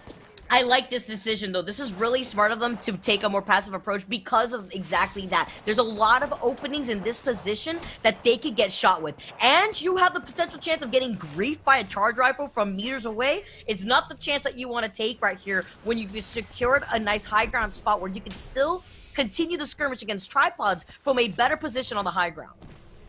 Yeah, no doubt about it. And you know who's probably got that charge rifle? It's Rambo, who's been locking things down for quite some time. But we can see on the player outlines exactly where one player is, kind of ratting around the corner. And it's like Designful knows exactly what's happening. But there's that Q scan that they were looking for. There goes the bait and switch happening over towards the backhand side. The flank happens as well, coming in for Chaotic. And now the push with Designful. He switches off the wingman, goes with the car instead. And the first knock going in favor of Tripods. It gets answered right back. Designful now has to go clutch with the wingman. We've seen him do it in the past. It's a 2-on-1 situation. He goes for the gold backpack res. Doesn't even elect to throw the smoke. Ballsy maneuver, but it is a 1v1. Deeds is now coming forward. They get the player up, and he's going to have to knock two players at once with just a little HP. That's not going to happen, especially with that gold knockdown shield res. Vicky, huge plays coming in from Designful. So worth it, too, to just fully commit to the res if you have that gold knockdown. Beautiful play right there to allow Top Gun Ruster to flourish, reset real quick, get the loot that they need to get from those death boxes before moving on closer into Cenote Caves as we tune into other squads that have been playing a lot more passively, playing on the outside of the circle, playing more with a slower rotate, playing on the edge. Though you do get into a lot more skirmishes by the edge with how aggressive some of these teams have been playing with the Bloodhound and Bangalore composition, like some of the other squads that like to take that final circle position with the Watson. But this is one of those teams that are going to be able to play aggressively by the edge. They just haven't gotten involved in one of those fights yet so far in this game. Also, everyone's flying around the map. They have to walk everywhere, Vicky. So maybe that's why it's you know, it's been a long road for Aegon by IOC. Everyone's Valkyrie everywhere, skyward dives, this and that. They just get little grab lifts, you know, little boost to fly down the hill. But this is, I agree with this playstyle. If you're playing edge, continue to play the edge. Wait for opportunities. Zone 3 is where things will start to chunk, though. So they're going to have to move forward on over towards that choke where the pings are going down. They're meeting a little bit of a resistance.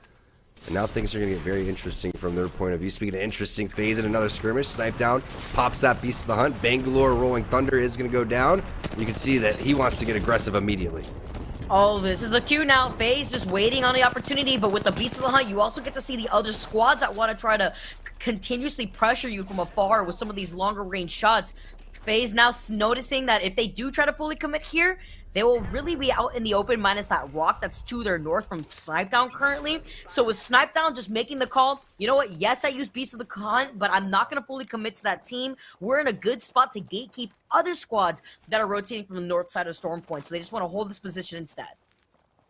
And I like that play from Snipedown to throw the nade. I feel like that's exactly what backed them off and made them rethink their angles, because what do you do when you're getting scanned every 7 seconds, then all of a sudden an arc star comes? It's like, dude, they know you're there. We can see you. Like, you might as well reconsider, especially when it's FaZe on the opposite side. But the presence of mind and a great call out there from you, Vicky, that he could see the rest of the players on the map. So a little bit of a spray across, hits for 14, says, hey, I see you guys as well, and back off. This is our area. It's so good. It's something so notable here when it comes to the Bloodhound and Beast of the Hunt, because, you know, with that infra sight that you get to see, you get to notice the other players that are from afar that are either using a charge rifle, that could get involved with a third party if they just want to greet you from afar here too. FaZe backing off has now allowed them to not only disengage, but take a different roundabout way. He already scanned on the other side, so he doesn't have it right now, but there is that squad that's right inside. They notice that Seer on the outside of the building, but this is a tricky spot because they could get sandwiched in this position. Cyril ends up going down. Problem is he doesn't have the Beast of the Hunt, and he needs to pop this ult Excel, so there's really not enough time. And I like this call. This building's safe. It's outside of the Cyril. We can also see the footsteps of where players have been located. Let's just take this for now. Let me pop this ultimate Excel, and we can rethink our strategy from a better point of view where we're not forced to sit on the outside of a building directly underneath the team. And they're playing on the outskirts here with the Seer all around this building is also something very notable, preventing that team from having the information that they need to work with out here. Sentinels on the other side playing underneath one of those rocks, while Protect Cub are going to be able to play on the inside here. This is one of the teams rocking the Watson. That's why they were able to secure this building so early, because that was their game plan here. They may not have the loot that they want to work with, but that's what farming these Evil Shields are going to do for them if they could take some of those shots on the outside of the Bangalore smokes. Pinch coming in onto Top Gun roster, our #1 team, and unfortunately for them, it's going to be chaotic as the last player alive. He doesn't have that gold knockdown. There goes the push coming in around the corner. Top Gun roster going down. It's Aegon by AOC. A great grab lift coming in from Kicks as well. Allows them to take over towards the roof. I don't know if they noticed that there's a drone directly above them, Vicky. Yeah, they hear it buzzing around. They can't swat it just yet right now, but their priority was getting onto the high ground. You see the charge rifle beaming Kicks before he beams them right back with the ARC 301. They got the scans as well with the Bloodhound scan right behind them to note where they could approach, who's to their backs, because that's going to be their priority when it comes to making this rotation into that next circle once it pulls and closes in behind them. Really good plays. Immediate grab lift, sensing danger. Lux is going to get dropped. It's going to be Wizard Coin and the Mike and Ike team still picking up some kills. Cruisin's going to, or excuse me, Klane's going to come in and get the knock as well. A lot of action now happening as round 4 is where all the money's made in Apex.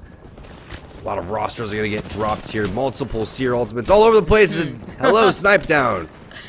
The other team says is that's going to be a quick knock. Multiple teams now playing over towards this building, Vicky. It's going to be tough to stay alive. I mean, there's at least 4 squads trying to take over this spot. Oh, Silent was dancing on the outside of the circle, on the inside of the circle, and now with FaZe only leaving Slurp with the gold knockdown shield, there is nowhere for him to run other than in the hands of SZN, who clean up that last player, who get pinged themselves. They need to get into the safety of the high ground right here, and just like that, 10 squads left right now. We had 18 1 second ago now, Tom. Now we have 10, and the last player from Mike and I also get eliminated with Slept on taking the roof. Can't tell if that player was lagging out or if he was in a drone. Either way, he is definitely dead. Zerbo's going to go and toss an Arc Star, and he's taking multiple players with him. You know, he's going full kamikaze here, Vicky. He got taken out, but it was great because you saw the rest of SZN here, but with the Seer, Tactical coming in, it's going to cut them from trying to res. They have the information with the exhibition. Cub now comes all the way in with a flatline. He only has that blue mag right now, but a nice suppressed fire from the squad that's trying to res. I think they were able to get the res. You can see the flank coming in over from the corner, and they are able to knock 2 SCN now on the ropes, but they take down Protectful and the Kubski squad. What a team fight. That is not an easy team to take down. The res was perfect. Everything executed to a T. Seer ultimate coming down exactly when they needed to, and they'll live to fight on another day. Hacula has been taken down, unfortunately. They may have a mobile respawn beacon if they can actually find one. We have to go back to 100 Thieves, put one down in game number 4. But zone's moving, no more time to loot. They have to make their way.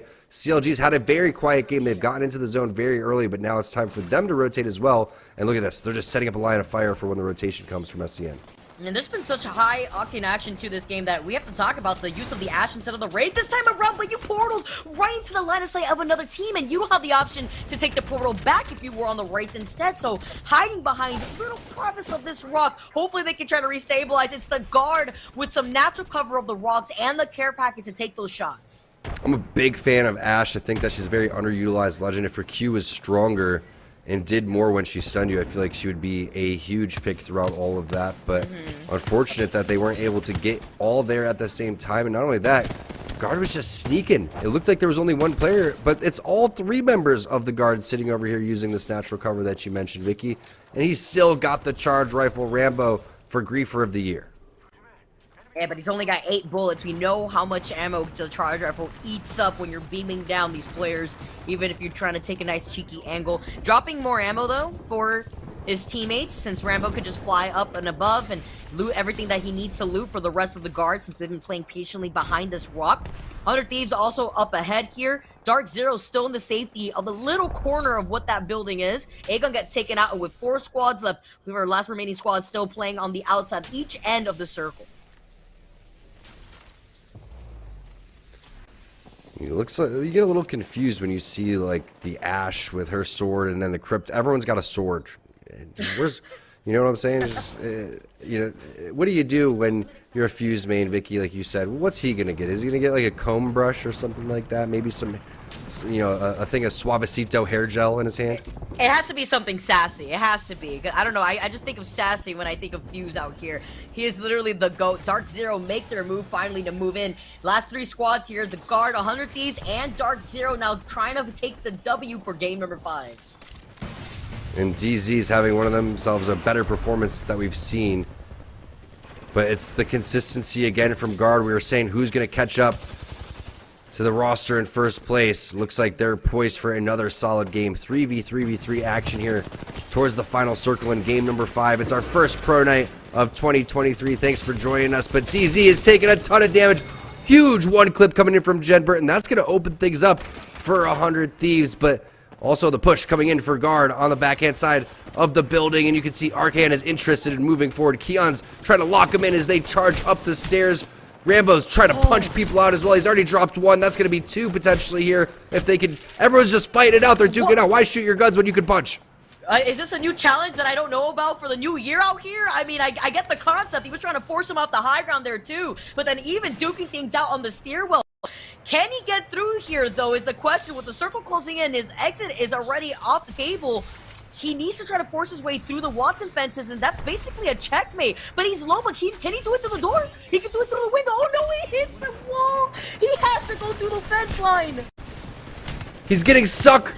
He's stuck inside. It doesn't matter. 100 Thieves takes that one. What if they win because he had the knockdown shield at the door? That's as intense as it gets. Second clenching moment of the night. What a game. What a finish. 100 Thieves taking game number 5. The mix-up to no mix-up. When you try to toss the bracelet, it didn't work out for you, and you saw the Guard get ready in case the bracelet came out from behind them, when lo and behold, they had to still go in through the doorway. That was as exciting as an ending as you're going to get. We basically had everything involved in there. Some sick shots, little boxing match, a little bit of a fail, Shaqtin' a Fools happening over there too. But still, great points coming in from the Guard. Even though they don't win that game, still makes this fight for first place that much more interesting. Yeah, I always love to see it out here with 100 Thieves taking the W. Look at this out here. Anmu and Convicted Criminal. 1,500 damage apiece out here, and with some great KP to work with as well. Good thing Vaxon was able to get outside of the building, because that could have been an absolute disaster for 100 Thieves. But we've seen them slowly but surely work their way back in to playing at the level we know that they can, because this team has a very high ceiling. They've tried a handful of different compositions in the past. For a while, they were sticking with what they did at Raleigh, North Carolina at the championships, which was Valkyrie, Newcastle, and Watson. Now they're switching things up. It's still a play style where you get inside of the zone and pick priority positions. They're not going to just completely throw out their strengths, but they've gotten off the Watson. They've went with Loba instead because they're realizing that they need loot. And then they're, deciding, okay, let's stick with Valkyrie. Let's get these EMPs going off. And I like that for 100 Thieves. Again, I think that Series E is all about testing things out, trying new things, and practicing your butt off. That's exactly what 100 Thieves is doing. And with a change up too, we, like you mentioned, between the Newcastle, changing things up, just getting more with the Loba as well. I like the different play styles that 100 Thieves are going for, and denying the 2-time win from the Guard after they won game number 1. Let's also over to Ye so to see his thoughts after game number 5 was over. That second win of the day still just escaping the Guard. There's 100 Thieves grab the victory, and Arcane doing a lot of great things in that final circle. Great job of keeping Scurry gated inside of the building. Meant that Scurry was going to have to fight the zone there and likely go down before being able to jump in that fight. So Arcane was able to strategically earn himself that 1v1 in the end, but just wasn't quite able to finish it off, and the Guard fall there in second place. And 100 Thieves just with a good job of kind of dancing nimbly around the different levels of that building, earning those early knocks onto the Guard amidst all of the chaos, and it helps set them up for the win. Let's take a look at our Mobile One high performance moment, and it's the fight that actually just precedes the end of the game. It's the chaos here with Dark Zero, and then the third party push in here from the Guard, and 100 Thieves there on the assist, and it very quickly cleans up that fight there for Dark Zero, and now you get a bit of this stalemate with the smokes down, the guard trying to find some sort of opening, trying to get in here onto 100 Thieves to do some work, and unfortunately Rambo going for the fisticuffs there, and it doesn't pay off. They do get the one knock there onto Onmu, but that's it, and the 2 knocks in return here for 100 Thieves. Very key there. Scurry able to get that sight lane up over the top of the stairs to get that knock onto Keon, then set everything up for the eventual 1v1 win up against Arcane, and 100 Thieves grabbing the victory. But just a good job here of 100 Thieves kind of getting those quick little peeks, finding those sight lines, getting in on the action while Dark Zero was still alive, and then just good coordinated team fire to deal with the guard when they went for the push. And with Keon going down, 100 Thieves really had everything that they needed to finish off that game and grab a win. Let's take a look at our Mobile One leaderboard and see where things sit. We talked at the end of Game 4 on whether that consistency from the guard or the high highs we've seen from Top Gun roster would win out tonight. And as of right now, the guard go into our final game back in first place. 70 points total for the squad so far today, but Top Gun roster as close as they can be, just a point behind there at 69, and 100 Thieves with that nice win now jump up into that top 3. CLG and MPS still stuck down there right around that 40-point threshold, so it looks like it's really going to be these 3 squads, and it's really going to be the guard and Top Gun roster. 100 Thieves could have a huge performance. It is not out of the realm of possibility, but with how good the guard have been tonight, it really seems like it is their competition to lose. If they can get another one of those top 3 performances, they should be feeling very comfortable about their shots to win tonight, and at the very least finish in the top 2. We'll see if Top Gun roster can have that bounce back here in the final game of the day. We're headed to a break right now. When we come back, it's our final game here for our first pro night of 2023.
Welcome back, everyone, to week 4, our first pro night of the year of 2023. I'm so excited to be joining T-Squared with all the action that we've seen so far between 100 Thieves, trying out the Loba, finding all the rewards that they could find. They also, at one point, I believe, they had access to Black Market that had no loot in it. I don't think I've ever seen that happen before, but they finished in first place with 10 KP to their name. That game 5 was crazy in Cenote Caves, and now we have 1 game left for the night team.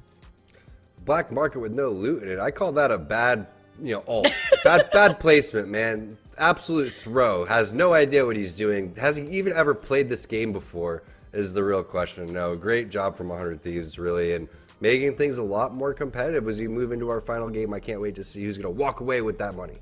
Yeah, it's going to be great. And to also see the way that some of these other teams have been experimenting with different approaches or actually sticking to what they feel more comfortable for the teams like the Guard that are trying things to be more consistent in LAN so they are able to make that first split playoff. So it's going to be great to see how game number 6 goes down here on Storm Point. We had great diversity already for the last 2 circles that we saw on both game 4 and game 5. We had one that was rather northwest circle, and then now we had one of those southwest circles with Cenote Caves. Yeah, let's see a wall circle. I think those are one of my favorite ones too, because there's just so much action that you can get, and there's a little bit of bait and switch that happens underneath that bridge. I've thrown a handful of games over towards that zone, so I feel like I know what not to do. All right, I may not know exactly what to do, but I know what not to do in those situations. I'm sure our players do too. All right, Vicky, here's the question: who wins this all? Do you think that it's going to be Top Gun? Is it going to be Guard? Is it another team that we haven't mentioned? I think the safe option is to say the Guard, and that's just because not only have they been more consistent than Top Gun roster, even though Top Gun roster has gotten 2 Ws with double-digit KP to their name, I'd say the Guard because if Top Gun roster still play as aggressive as they have been, there's still an opportunity that a third, fourth party can move in and then wipe them out after they came on top from a fight. The Guard, you already know, they're going to loot and go, sit in final circle positioning, and they're not going to be moving for the entirety of the game. So it's a much safer approach to what they could secure themselves as the final dub of the day. And then what team is going to win this game? Is it going to be one of those 2 teams, or is it another squad? You know what I want to see? I mean, I'm not supposed to root for anybody, but I want to see this new CLG roster do really well with the crazy comps and the crazy picks that they're doing. Ash being picked again here, Vicky. Yeah, I love what I'm seeing from CLG. I like this change-up, of course. Albert Lily making his move to playing alongside the rest of the CLG squad out here too. We saw the Wraith, we see the Ash, we see the benefits of both Ash and Wraith, of course, trying to get into high ground, but not having the ability to portal your way out once you already use that Q with your Ash. So 100 Thieves now as we tune into the squad that just took game number 5. Again, I really like the way that they've been experimenting with different things, with the Loba as well, changing things up away from the Newcastle when they're trying things out on Storm Point. Always very enjoyable to see how 100 Thieves can handle this, as they're going to be able to split drop real quick on this POI so that way they can secure the loot that they need. Yeah, you can see how fast they're trying to move and get some loot fighting a blue armor over here. You know, everyone's favorite start is the P20 Mozambique, right? I mean, just such great guns inside of this building. Looks like a little bit of a Pathfinder pick coming in from the Top Gun roster, and they're going down. They're going to challenge Guard over towards the side of the map, and they're going to drop. I like it. If you're going to play for first place, just fight for it immediately. That was the most Top Gun thing that they could have done too. Like, that just fits entirely into their playstyle. They said, we know the Guard ain't gonna bring the beef to us, so we gotta bring the beef to them. The only one walking away with the Slim Jim though is gonna be Guard, and that's the beef that they're gonna be able to win after that fight here. That's still gonna be able to secure their positioning also in first place, depending on how our other teams like 100 Thieves and CLG do. CLG and 100 Thieves though are gonna have one heck of a game, though, if they want to contest the Guard after their consistency in the top 3s that we've seen them in. Look at this zone. No man's land. I like that, though. You know, have some fun with it, Vicky. It's 2023. We don't have to be so serious anymore. All right, let's get back to business, and let's talk about this game. No, I'm just kidding. But I like that. I think that's a fun way to go about that final game right there. Land on Guard. Send it to them. If it doesn't work out, they got lucky, or they just know how to land over there. Whatever. It shows what you're made of. I like that, Top Gun. I agree. Because, you know, it also shows their confidence that 100 Thieves and CLG won't take See them out the of that loot top coming in 3. from FaZe. They're going to be continuing to improve week after week. I think that this is definitely a squad to watch out for. And CLG still going with the composition that they had before. So every single team is playing something different. Like I guess some of the legends that we haven't seen kind of sticking out like a sore thumb. We don't have time to talk about that. Tripods, though, in a fight. It's going to be ESA. This is the team that they fought 50-50 last time. It looks like they have a little bit of advantage, right? They're going to be able to get this knock. Plus, they can bait the res if they wanted to. So this is a great opportunity to eliminate ESA, and they do 2 times in a row. Will we see some tactical crouching? Looks like they're more focused on just resetting instead, actually. And that's the confidence that I always love to see here from the Tripods, especially after winning another 50-50 contention spot in Cenote Case. 100 Thieves now trying to 3-2-1 that flare flying right around them. A grenade getting tossed in Onmu's direction forces him to back away just in time to reset. He goes in for the shield swap before popping the med kit. Make sure that this squad doesn't also reset in time, but they're the ones kind of sticking out like a sore thumb when it comes to the skirmish because they're playing behind the bunker doors, which has that animation once you swing them open. You know, Thieves has to pick up some points here if they want to take over second place. Remember, Top Gun was just eliminated. They've already picked up that 1 KP that we just saw. It's a matter of getting them to a really good spot and trying to get those placement points. That's what 100 Thieves is all about. And Onmu, one of the greatest IGLs that we have in Apex. Just love listening to how he commands his team. And they have like kind of micro, skirmishes that are consistently happening. And Onmu doesn't make all of the calls. They all kind of trust each other. But when it comes to position, that's what he specializes in. Slept on now in a fight over towards the gravity lift. And you can see 999 is taking a lot of damage. But he's got the gold armor, Vicky, and you know he wants to play aggressive. Great Newcastle wall, though, sends him right back. And that's the risk sometimes here, too. It's about knowing that Team Cup, if it was slept on, they get taken out. And it's MPS also moving in with the Newcastle. Changing up the look of what we're used to seeing with the 100 Thieves is MPS still rocking the Newcastle and the Loba on top of that. And then, of course, with the rotations, they got the Valkyrie that we've been seeing as that mainstay legend on all the other team comps. As we take a look at Season now, you see the smoke grenades landing on one of the players across the field. With the wingman, though, Klein is just going to take a different off angle to see if they can try to get more of a spread out to actually acknowledge where the other players are. And then also a digi-threat on that wingman would be huge if you can go and find it. I'm still waiting for the time where everyone recognizes, okay, there's a digi-threat inside of the crafter. Let's just switch our game plan up and go with Bangalore. That would be huge for certain scenarios. SCN has had a lot of good games so far, but hasn't been able to pick up a dub that they've been looking for. A lot of times they find themselves in the final circle, but in a second or third place as we see what FaZe is up to. Double gold armors for the controller squad. They're ready to full send. Oh, they mean business, and they're looking to get involved quickly. And with that crack, you could expect FaZe to already enter their way into the building. Here comes Snip3down, busting down that door with his legs, and now he's going to be able to try to put in some of the extra damage, leaving his poor Bloodhound inside of the building alone before Naughty goes in for the follow-up. Crazy Ninja. We've seen him a lot of times. Unfortunately, he's been ratting it out, a majority of them. Now everyone is on the run, but you can't run from the Bloodhound. Snip3down smelling your tracks, and he's continuing to follow up what he started. It's going to be the Horizon Black Hole on over towards the door. Good Thermite just buying some time, but the rest of the squad is going to be able to find exactly where he is after a good scan coming through. They have to clean this up pretty quickly. They have to be aware of any third parties that are happening. King Drew, he's going to get dropped, and now FaZe is going to completely reset. This is great for the way that FaZe has been playing today. They've been able to kick things up a notch, play a lot more aggressively than what we're used to seeing when it comes to FaZe in the Pro League here. Season did get a whiff of the fight happening between FaZe right underneath them, and they're looking to get involved themselves. Hakulo's got the 3 times on the G7, and being on Seer, he's going to be able to check his 6 to make sure no other squad is trying to come in to fourth party this.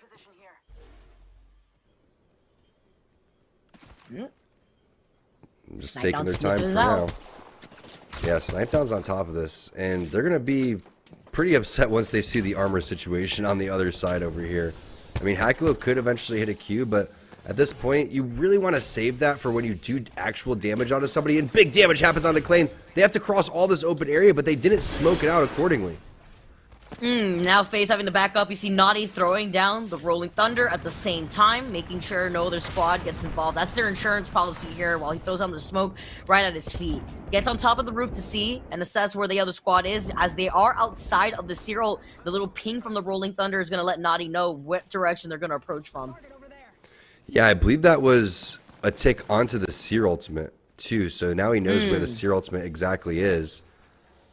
I feel like it should just have a giant beam coming out of it like the Luxor in Vegas or something like that. I'm not a fan, to say the least, but definitely want to have one on your team. But if you can't beat them, join them, is what I always say. As you can see now, FaZe is going to continue to hunt these players down. I mean, I think they understood, all right, we have the armor advantage. It's the final game. We're playing to practice our team fights anyway. Let's take as many as we humanly can. And even though we have the player outlines, they don't really have the exact spot on where these players are. But big shots coming in. The beam from Snipe down. Unfortunately, I don't think the rest of the team was on the page. Oh, so close. Oh, he still hit him for flesh a little bit. So that team is going to be in a lot of trouble. It's Reptar, actually. Talked about him a little bit. They're going to be landing on the outside of where we see the Watson fences been by the Prowler Den, but they're going to be able to secure themselves inside this building without any contention, while Reptar's just going to heal up safely. I feel like that's always me on the team, Vicky. What about you? Like, it's like out of all three players, I'm the one that gets shot Always. 9 times out of 10. I see my teammates, they're just big chilling, and then like I get shot and no one breaks off of me. You guys know that when you're getting shot, you have to split off of the 3 people and go in your own separate ways, right? And then you think that you're out of position, but like you're side by side when you're already on the ground with your other teammates, and yet you're still the only one getting pinged out when you're in between both your teammates. Sometimes you just can't win out here. But you know what? Gotta take the L. You know, gotta reset if you can. Hopefully, you're not the one that gets griefed. Facts. As we see the zone, DZ setting up in a pretty good spot. You can see where the rest of the squads are congested over towards where that Loba ultimate is, directly in the middle. The one team to kind of look out for would be Kubsky and his squad over towards the northern side, and then Guard and their squad over towards the southern side, doing a little bit of gatekeeping, waiting for teams to rotate through. You can see 2 partnered teams on 100 Thieves are going to come that way shortly. Yeah, with the circle being around Shubi here too, you could see the beacon right on top of his feet. That's going to be contested too. Tripods inside of the armory is also very interesting. We've sometimes seen the circle actually end up by that choke point that the Guard will be eventually approaching from. But the Guard's positioning is also really good here because this will allow them to also gatekeep the next squads for that next circle while being outside of the fray of where all the other squads are coming in from the north side of this next circle. Big skyward dive as we switch on over to Sentinels, who's had themselves a pretty decent day overall. Really impressed with everything that Lux brings to the table on this squad. As you see, it's going to be Wizard Coin taking a lot of damage for Team Mike. Where are these shots coming from? It's directly in front of him. Black Hole goes down, but not as fast as the entire team from Mike and Ike just gets demolished. DZ says, thank you very much. We'll take those kill points. They got, I blinked and they were gone. That was how quick Dark Zero were able to clean up Mike and Ike. Fortunate for them, they fall in 14th place for a final game. 100 Thieves with the Skyward Dive are going to be able to fly onto the high ground. Surprised there were no other squads here already, but I mean, with the circle closing into their back, those squads already are on that quick rotate. You can see the missile swarm coming in. They see a block market on the inside, but they're going to have to drop down eventually. And that's exactly what they're doing. Right on cue, Vicky, as Amu moves in. But Scurry's like, all right, I'm out. You guys got this, right? And he's like, all right, thanks, man. This is still round 2, 12 squads remaining. It's been a very fast-paced final game. It's typically how it always goes in the final moments. Everyone understanding how many points they actually need. They can still eat the storm damage if they absolutely need to. It's not going to tick that hard, as Razor's been the team that's gatekeeping them the entire time. But they have them split, so let's see what Razor's going to be able to do here. Mashi moving over to the other side. See a flying Valkyrie up in the air. Actually, that was a Horizon. You see Borden getting the knock with the charge rifle. 100 Thieves being on the other side right now as Team Tyson also get eliminated currently too. 11 squads left in this lobby. Washi trying to just get a piece of the action, preventing that Loba from scurrying away with the bracelet. Flashbacks of when Loba couldn't get through the window in the previous game as SCN gets eliminated. And hello, someone's on top of the hill, and that's going to be Amu getting dropped almost immediately. Razor's been hunting 100 Thieves down the entire time, and they're just so split right now. It makes it so difficult to find exactly what the rest of the team is doing. Has to be frustrating for Amu just to be up on top of there by himself, just completely away from the rest of the squad. But nice awareness from Razor. They're, again, in competition with the rest of our partnered squads. If you're not familiar with how Series E works, there's an accumulative leaderboard that happens throughout the entire season for all of our partnered squads. Those teams that finish over towards the top of the leaderboard, they make it to the next season. The other teams have to fight through the relegation process.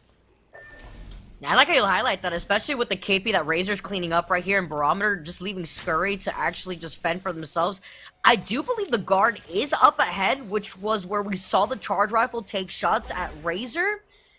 I wouldn't be surprised. Yeah, it is going to be the guard, and I do think Rambo may have that charge rifle. You mentioned it before. Rambo obviously always using that gun. Actually, no, he doesn't. He's got the G7, but he does usually like to favor that weapon. The guard playing on the outside have already secured themselves with the Watson fences inside of this building. But they're going to have to get moving in the next 30 seconds because it's not inside the circle. But they're at least trying to keep pressuring out this squad, which is Team Razor, that are just going to have to start rotating away from Robert eventually. Yeah, and Rambo's trying to land that shot because you can see how close he is, 76 to getting that shield charged up to red, and that's big going into these circles here when things start to close down as we switch out over to FaZe, find out what they're up to. Watson fence in the middle of the open, scan coming through, but they have a scan of their own. Rolling Thunder happens, and it's a exact mimic and mirror of their team composition, so looks like Naughty's going to back off, and it was a really good Rolling Thunder. That thing separated Slurp from the rest of the team. Smoke's going to happen. That's going to be the gold shield getting charged right back up. Big 80 damage coming in from the Rolling Thunder that Naughty tossed out, and there's also 3 players on a rock while they're getting pinched from behind. Great positioning here from FaZe. Naughty smokes today have been so on point. Sentinels get cleaned up. Slurp also able to scoop one of those up. The KP going in their favor. Aegon by AOC, one of our other Series E teams, now just trying to close in the gap with the smoke grenade of their own. See the Digi threat in Force's hands. See the squad now dropping down from the high ground. Orioles has to drop down himself. He's playing with the Beast of the Hunt activated from underneath the bridge before it wears out. And before that gravity lift comes in, he is going to be able to take some shots with that car. And he was a little sad that the gravity lift went away, but hey, he got delivered a kill from someone that ended up dropping over towards the high ground because his teammates were already up there, and that's Razor going down. You see the zones directly in front of him, so no reason to worry about taking some damage from behind. They should be able to outrun that, and they do, as the scan hits coming in from Orioles, and they realize they're going to be safe for now. One more player does exist on the team. That's where the pings are happening. Now the flight taking place for guard. They're going to meet up with DZ very shortly, and that east side is going to see a lot of action. You have FaZe over there. You have Cubs and Protectful and Avix. MPS. Aegon by AOC over towards the southern side. And Scurry ratting things out for his squad. He was able to live and get away from Team Razor. Dark Zero in such a good spot here, too. They've been holding on to this side for a long time. Look, they even pulled up with a Trident for some extra makeshift cover. They've been literally chilling here, and Dark Zero not going to give up this high ground too. This is a great positional advantage for them to continue down putting in the pressure, especially to the likes of the guard who are also inside of this next circle. I'm pretty sure that's who Dark Zero taking some shots on, but with them patiently waiting by right here, they're not going to have to move anytime soon, and they're going to be able to see the other squads that are rotating on the edge of the circle. You see Jen Burton not able to connect on those scout shots, but again, just let those things rip. Even when we see some of the best players in the world, and Jen Burton definitely one of those, you're not going to be able to hit every shot, but you don't let that get to you. Just keep letting that thing fly, especially with these single shot weapons. And woof, the R301 with the anvil just hits different sometimes. I was so happy when they brought back the anvil receiver out here too. Same. See, Dark Zero still on the high ground out here. Just going to be waiting patiently. They have the Seer ult ready. Circle's going to be closing in the next 10 seconds, so not going to get ahead of themselves while seeing where the other squads are going to be rotating from. It just makes weapons like the Flatline and R301 so much more valuable when you have the long-range scopes on them. If you can get that 2, 3, 2, 4, heck, you could even lay down the red dot fire, but being able to conserve your ammo and not have to let that thing rip from long range and being able to single fire, it just does so much damage. It almost hits harder than the scout in certain instances. It's very, very impressive in terms of the damage output they're able to do. Plus the ability to charge your Evo shield up in late game scenarios as phases. Putting some fire on towards the players in the air on that skyward dive, showcasing that they can't land over towards where we're at because we're locking this thing down. The big wingman shots coming in from Naughty. Rolling Thunder over towards the side. Smokes, you called him out, Vicky, have been so impressive overall, but there's just so many teams in the area. DZ from the high ground. Gent gets involved. MPS gets involved as well, and a little bit too late on that rotation as we see the Kings of the Hill, DZ, trying to win their first game of the night. And this is what I mean by the position that DZ's holding. And yeah, they're not in the next circle, but look at these shots with the G7. He doesn't even need the purple extended light mag out here. This is a G7 we're talking about. He puts in the beamage, but he doesn't get the knock exactly. They're going to be scooting their way down the hill, and with this advantage on the health being in their favor, they're going to try to see if they can wrap behind the guard so that way they can take their place instead before Keon actually heals up. This is why having a poke weapon is so important. You need to be able to push players off. You try to get this pick potential, the kill potential. Also, conserving ammo in certain instances, so important, as we see RKN, who unfortunately doesn't have an anvil. If he had one on that flatline, he'd be able to do the same thing.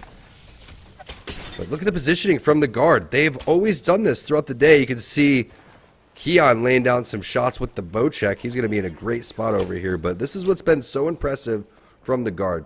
A lot of layers in their game, Vicky. I mean, when it comes to team fighting, check. When it comes to locking down positions, check.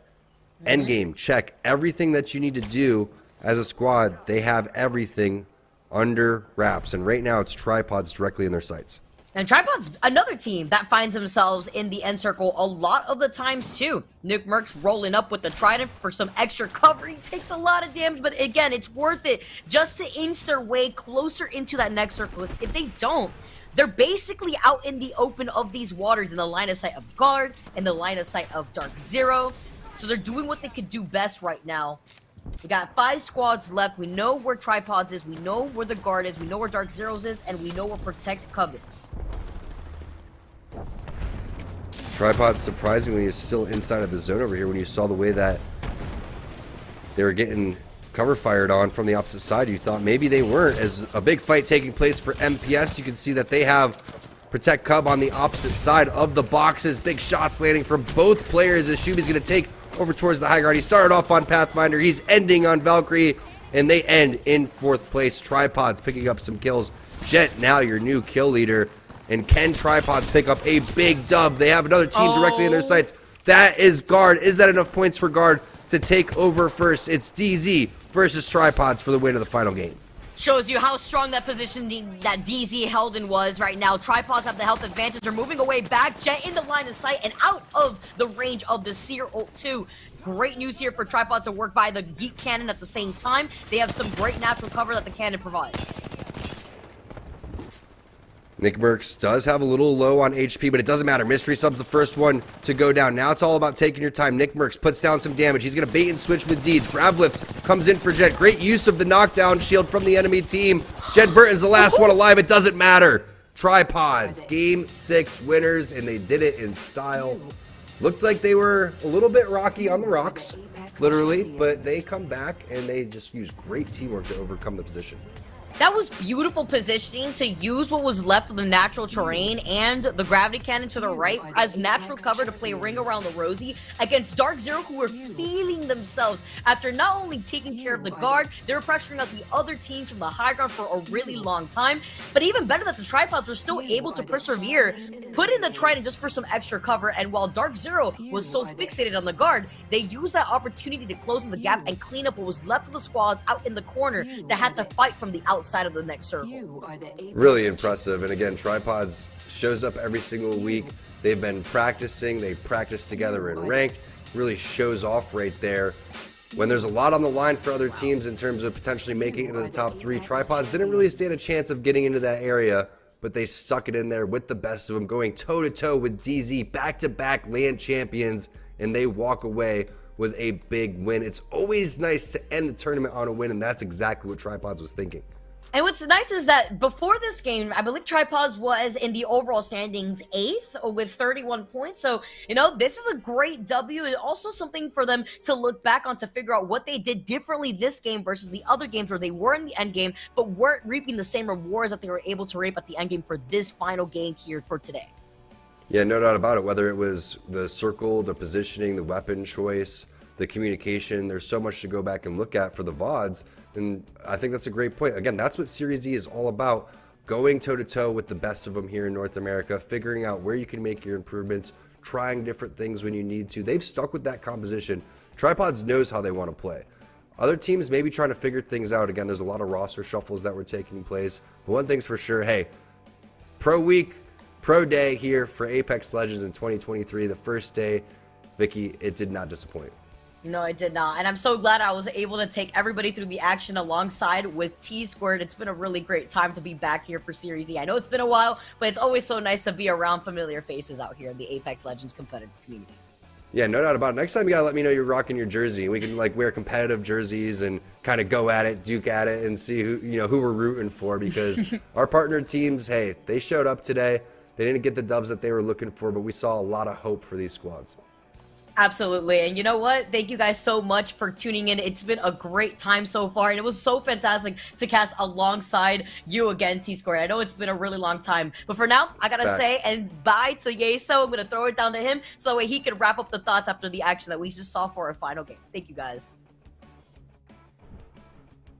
Big thank you to Vicky and Tom there, T-Squared. They crushed it tonight on the cast. So much fun to see you both. And I feel like no better way to kick off 2023 Apex Legends than hearing you both bring us 6 games of awesome action here on Pro Night. It was a blast, and Tripods end the night with a pretty clean victory there. Good fight against Dark Zero in the end. I thought Dark Zero did a really good job in the fight against the guard. Pretty decisive victory there. And then I think they did a really good job of coming off of the bridge early and really denying Tripods from gaining some ground there and closing that gap. It was a really proactive approach there from Dark Zero, but unfortunately they weren't able to get that early knock on Gent as Gent was retreating. And then just a great little beam there from Nick Mercs set up the numbers advantage, and Tripods do a good job of finishing things off there. Let's jump though into our final Mobile One high performance moment here of the night, and it might just be this finish from Tripods, and it is. Gent, after being able to retreat here, good damage there through the smoke, and now Tripods are set up and they're just fine. And here is the peek from Nick Mercs that gets the knock on a mystery sub, and as soon as it comes through the kill feed, Tripods slam that go button. All 3 players immediately pushing up, even around that knock shield. They're able to get the knock onto Sharky here, and they clean up this final kill to grab number 11 and the win. And this is just a really good job here from Tripods, hitting good early shots right around the pills, even through the smoke. Gent able to get some solid damage, and then it's just a beautiful peek here from Nick to take down Mystery Sub, and then immediate follow-up from both Deeds and Gent, and they absolutely wipe out the rest of the squad. So just a very clean finishing fight from Tripods and a well-earned win at the end of the day. Now I'm very curious, you heard Vicky mentioning it coming into that last game, right around 30 points there for Tripods. Let's see where they finish on our Mobile One leaderboard as we check out who finishes at the top. They were wondering if the guard had done enough, and they did more than enough. Top Gun roster actually not picking up any points in that final game, so the guard hit 87 and take home the win. Meanwhile, the Tripods jump up to tie Sentinels there at 42 points for 7th place. So overall, an all right night from the Tripods, a really good finish and some things to work on. But the story tonight is the guard's consistency winning out in the end. But hats off to Top Gun roster. Those game 3 and 4 performances were incredible. Big reason why they are there inside of that top 2. And we'll have to see if maybe the partnered squads can learn some things from tonight and come back next week and challenge these pros even harder. Hell of a way to kick off the new year here, folks, and so excited to be back with Series E action once again. It was a pleasure to join you all here today and bring you this wonderful show. Do want to remind you again, we've got more Series E going on this week. Guilty Gear Strive tomorrow night, as well as Multiverses on Friday, so don't miss all of that. Again, that action kicks off at 4 p.m. Pacific time right here at twitch.tv/esportsarena. If you're looking for more info on Series E, head over to esportsarena.com. And if you're looking to purchase products and support us here at Series E from all of our partners, head over to walmart.com/esportsarena. That is it for me and everybody here, for myself, the entire live broadcast crew, and everybody here at Esports Arena. Thank you so much for joining us here tonight, and we will see you again tomorrow.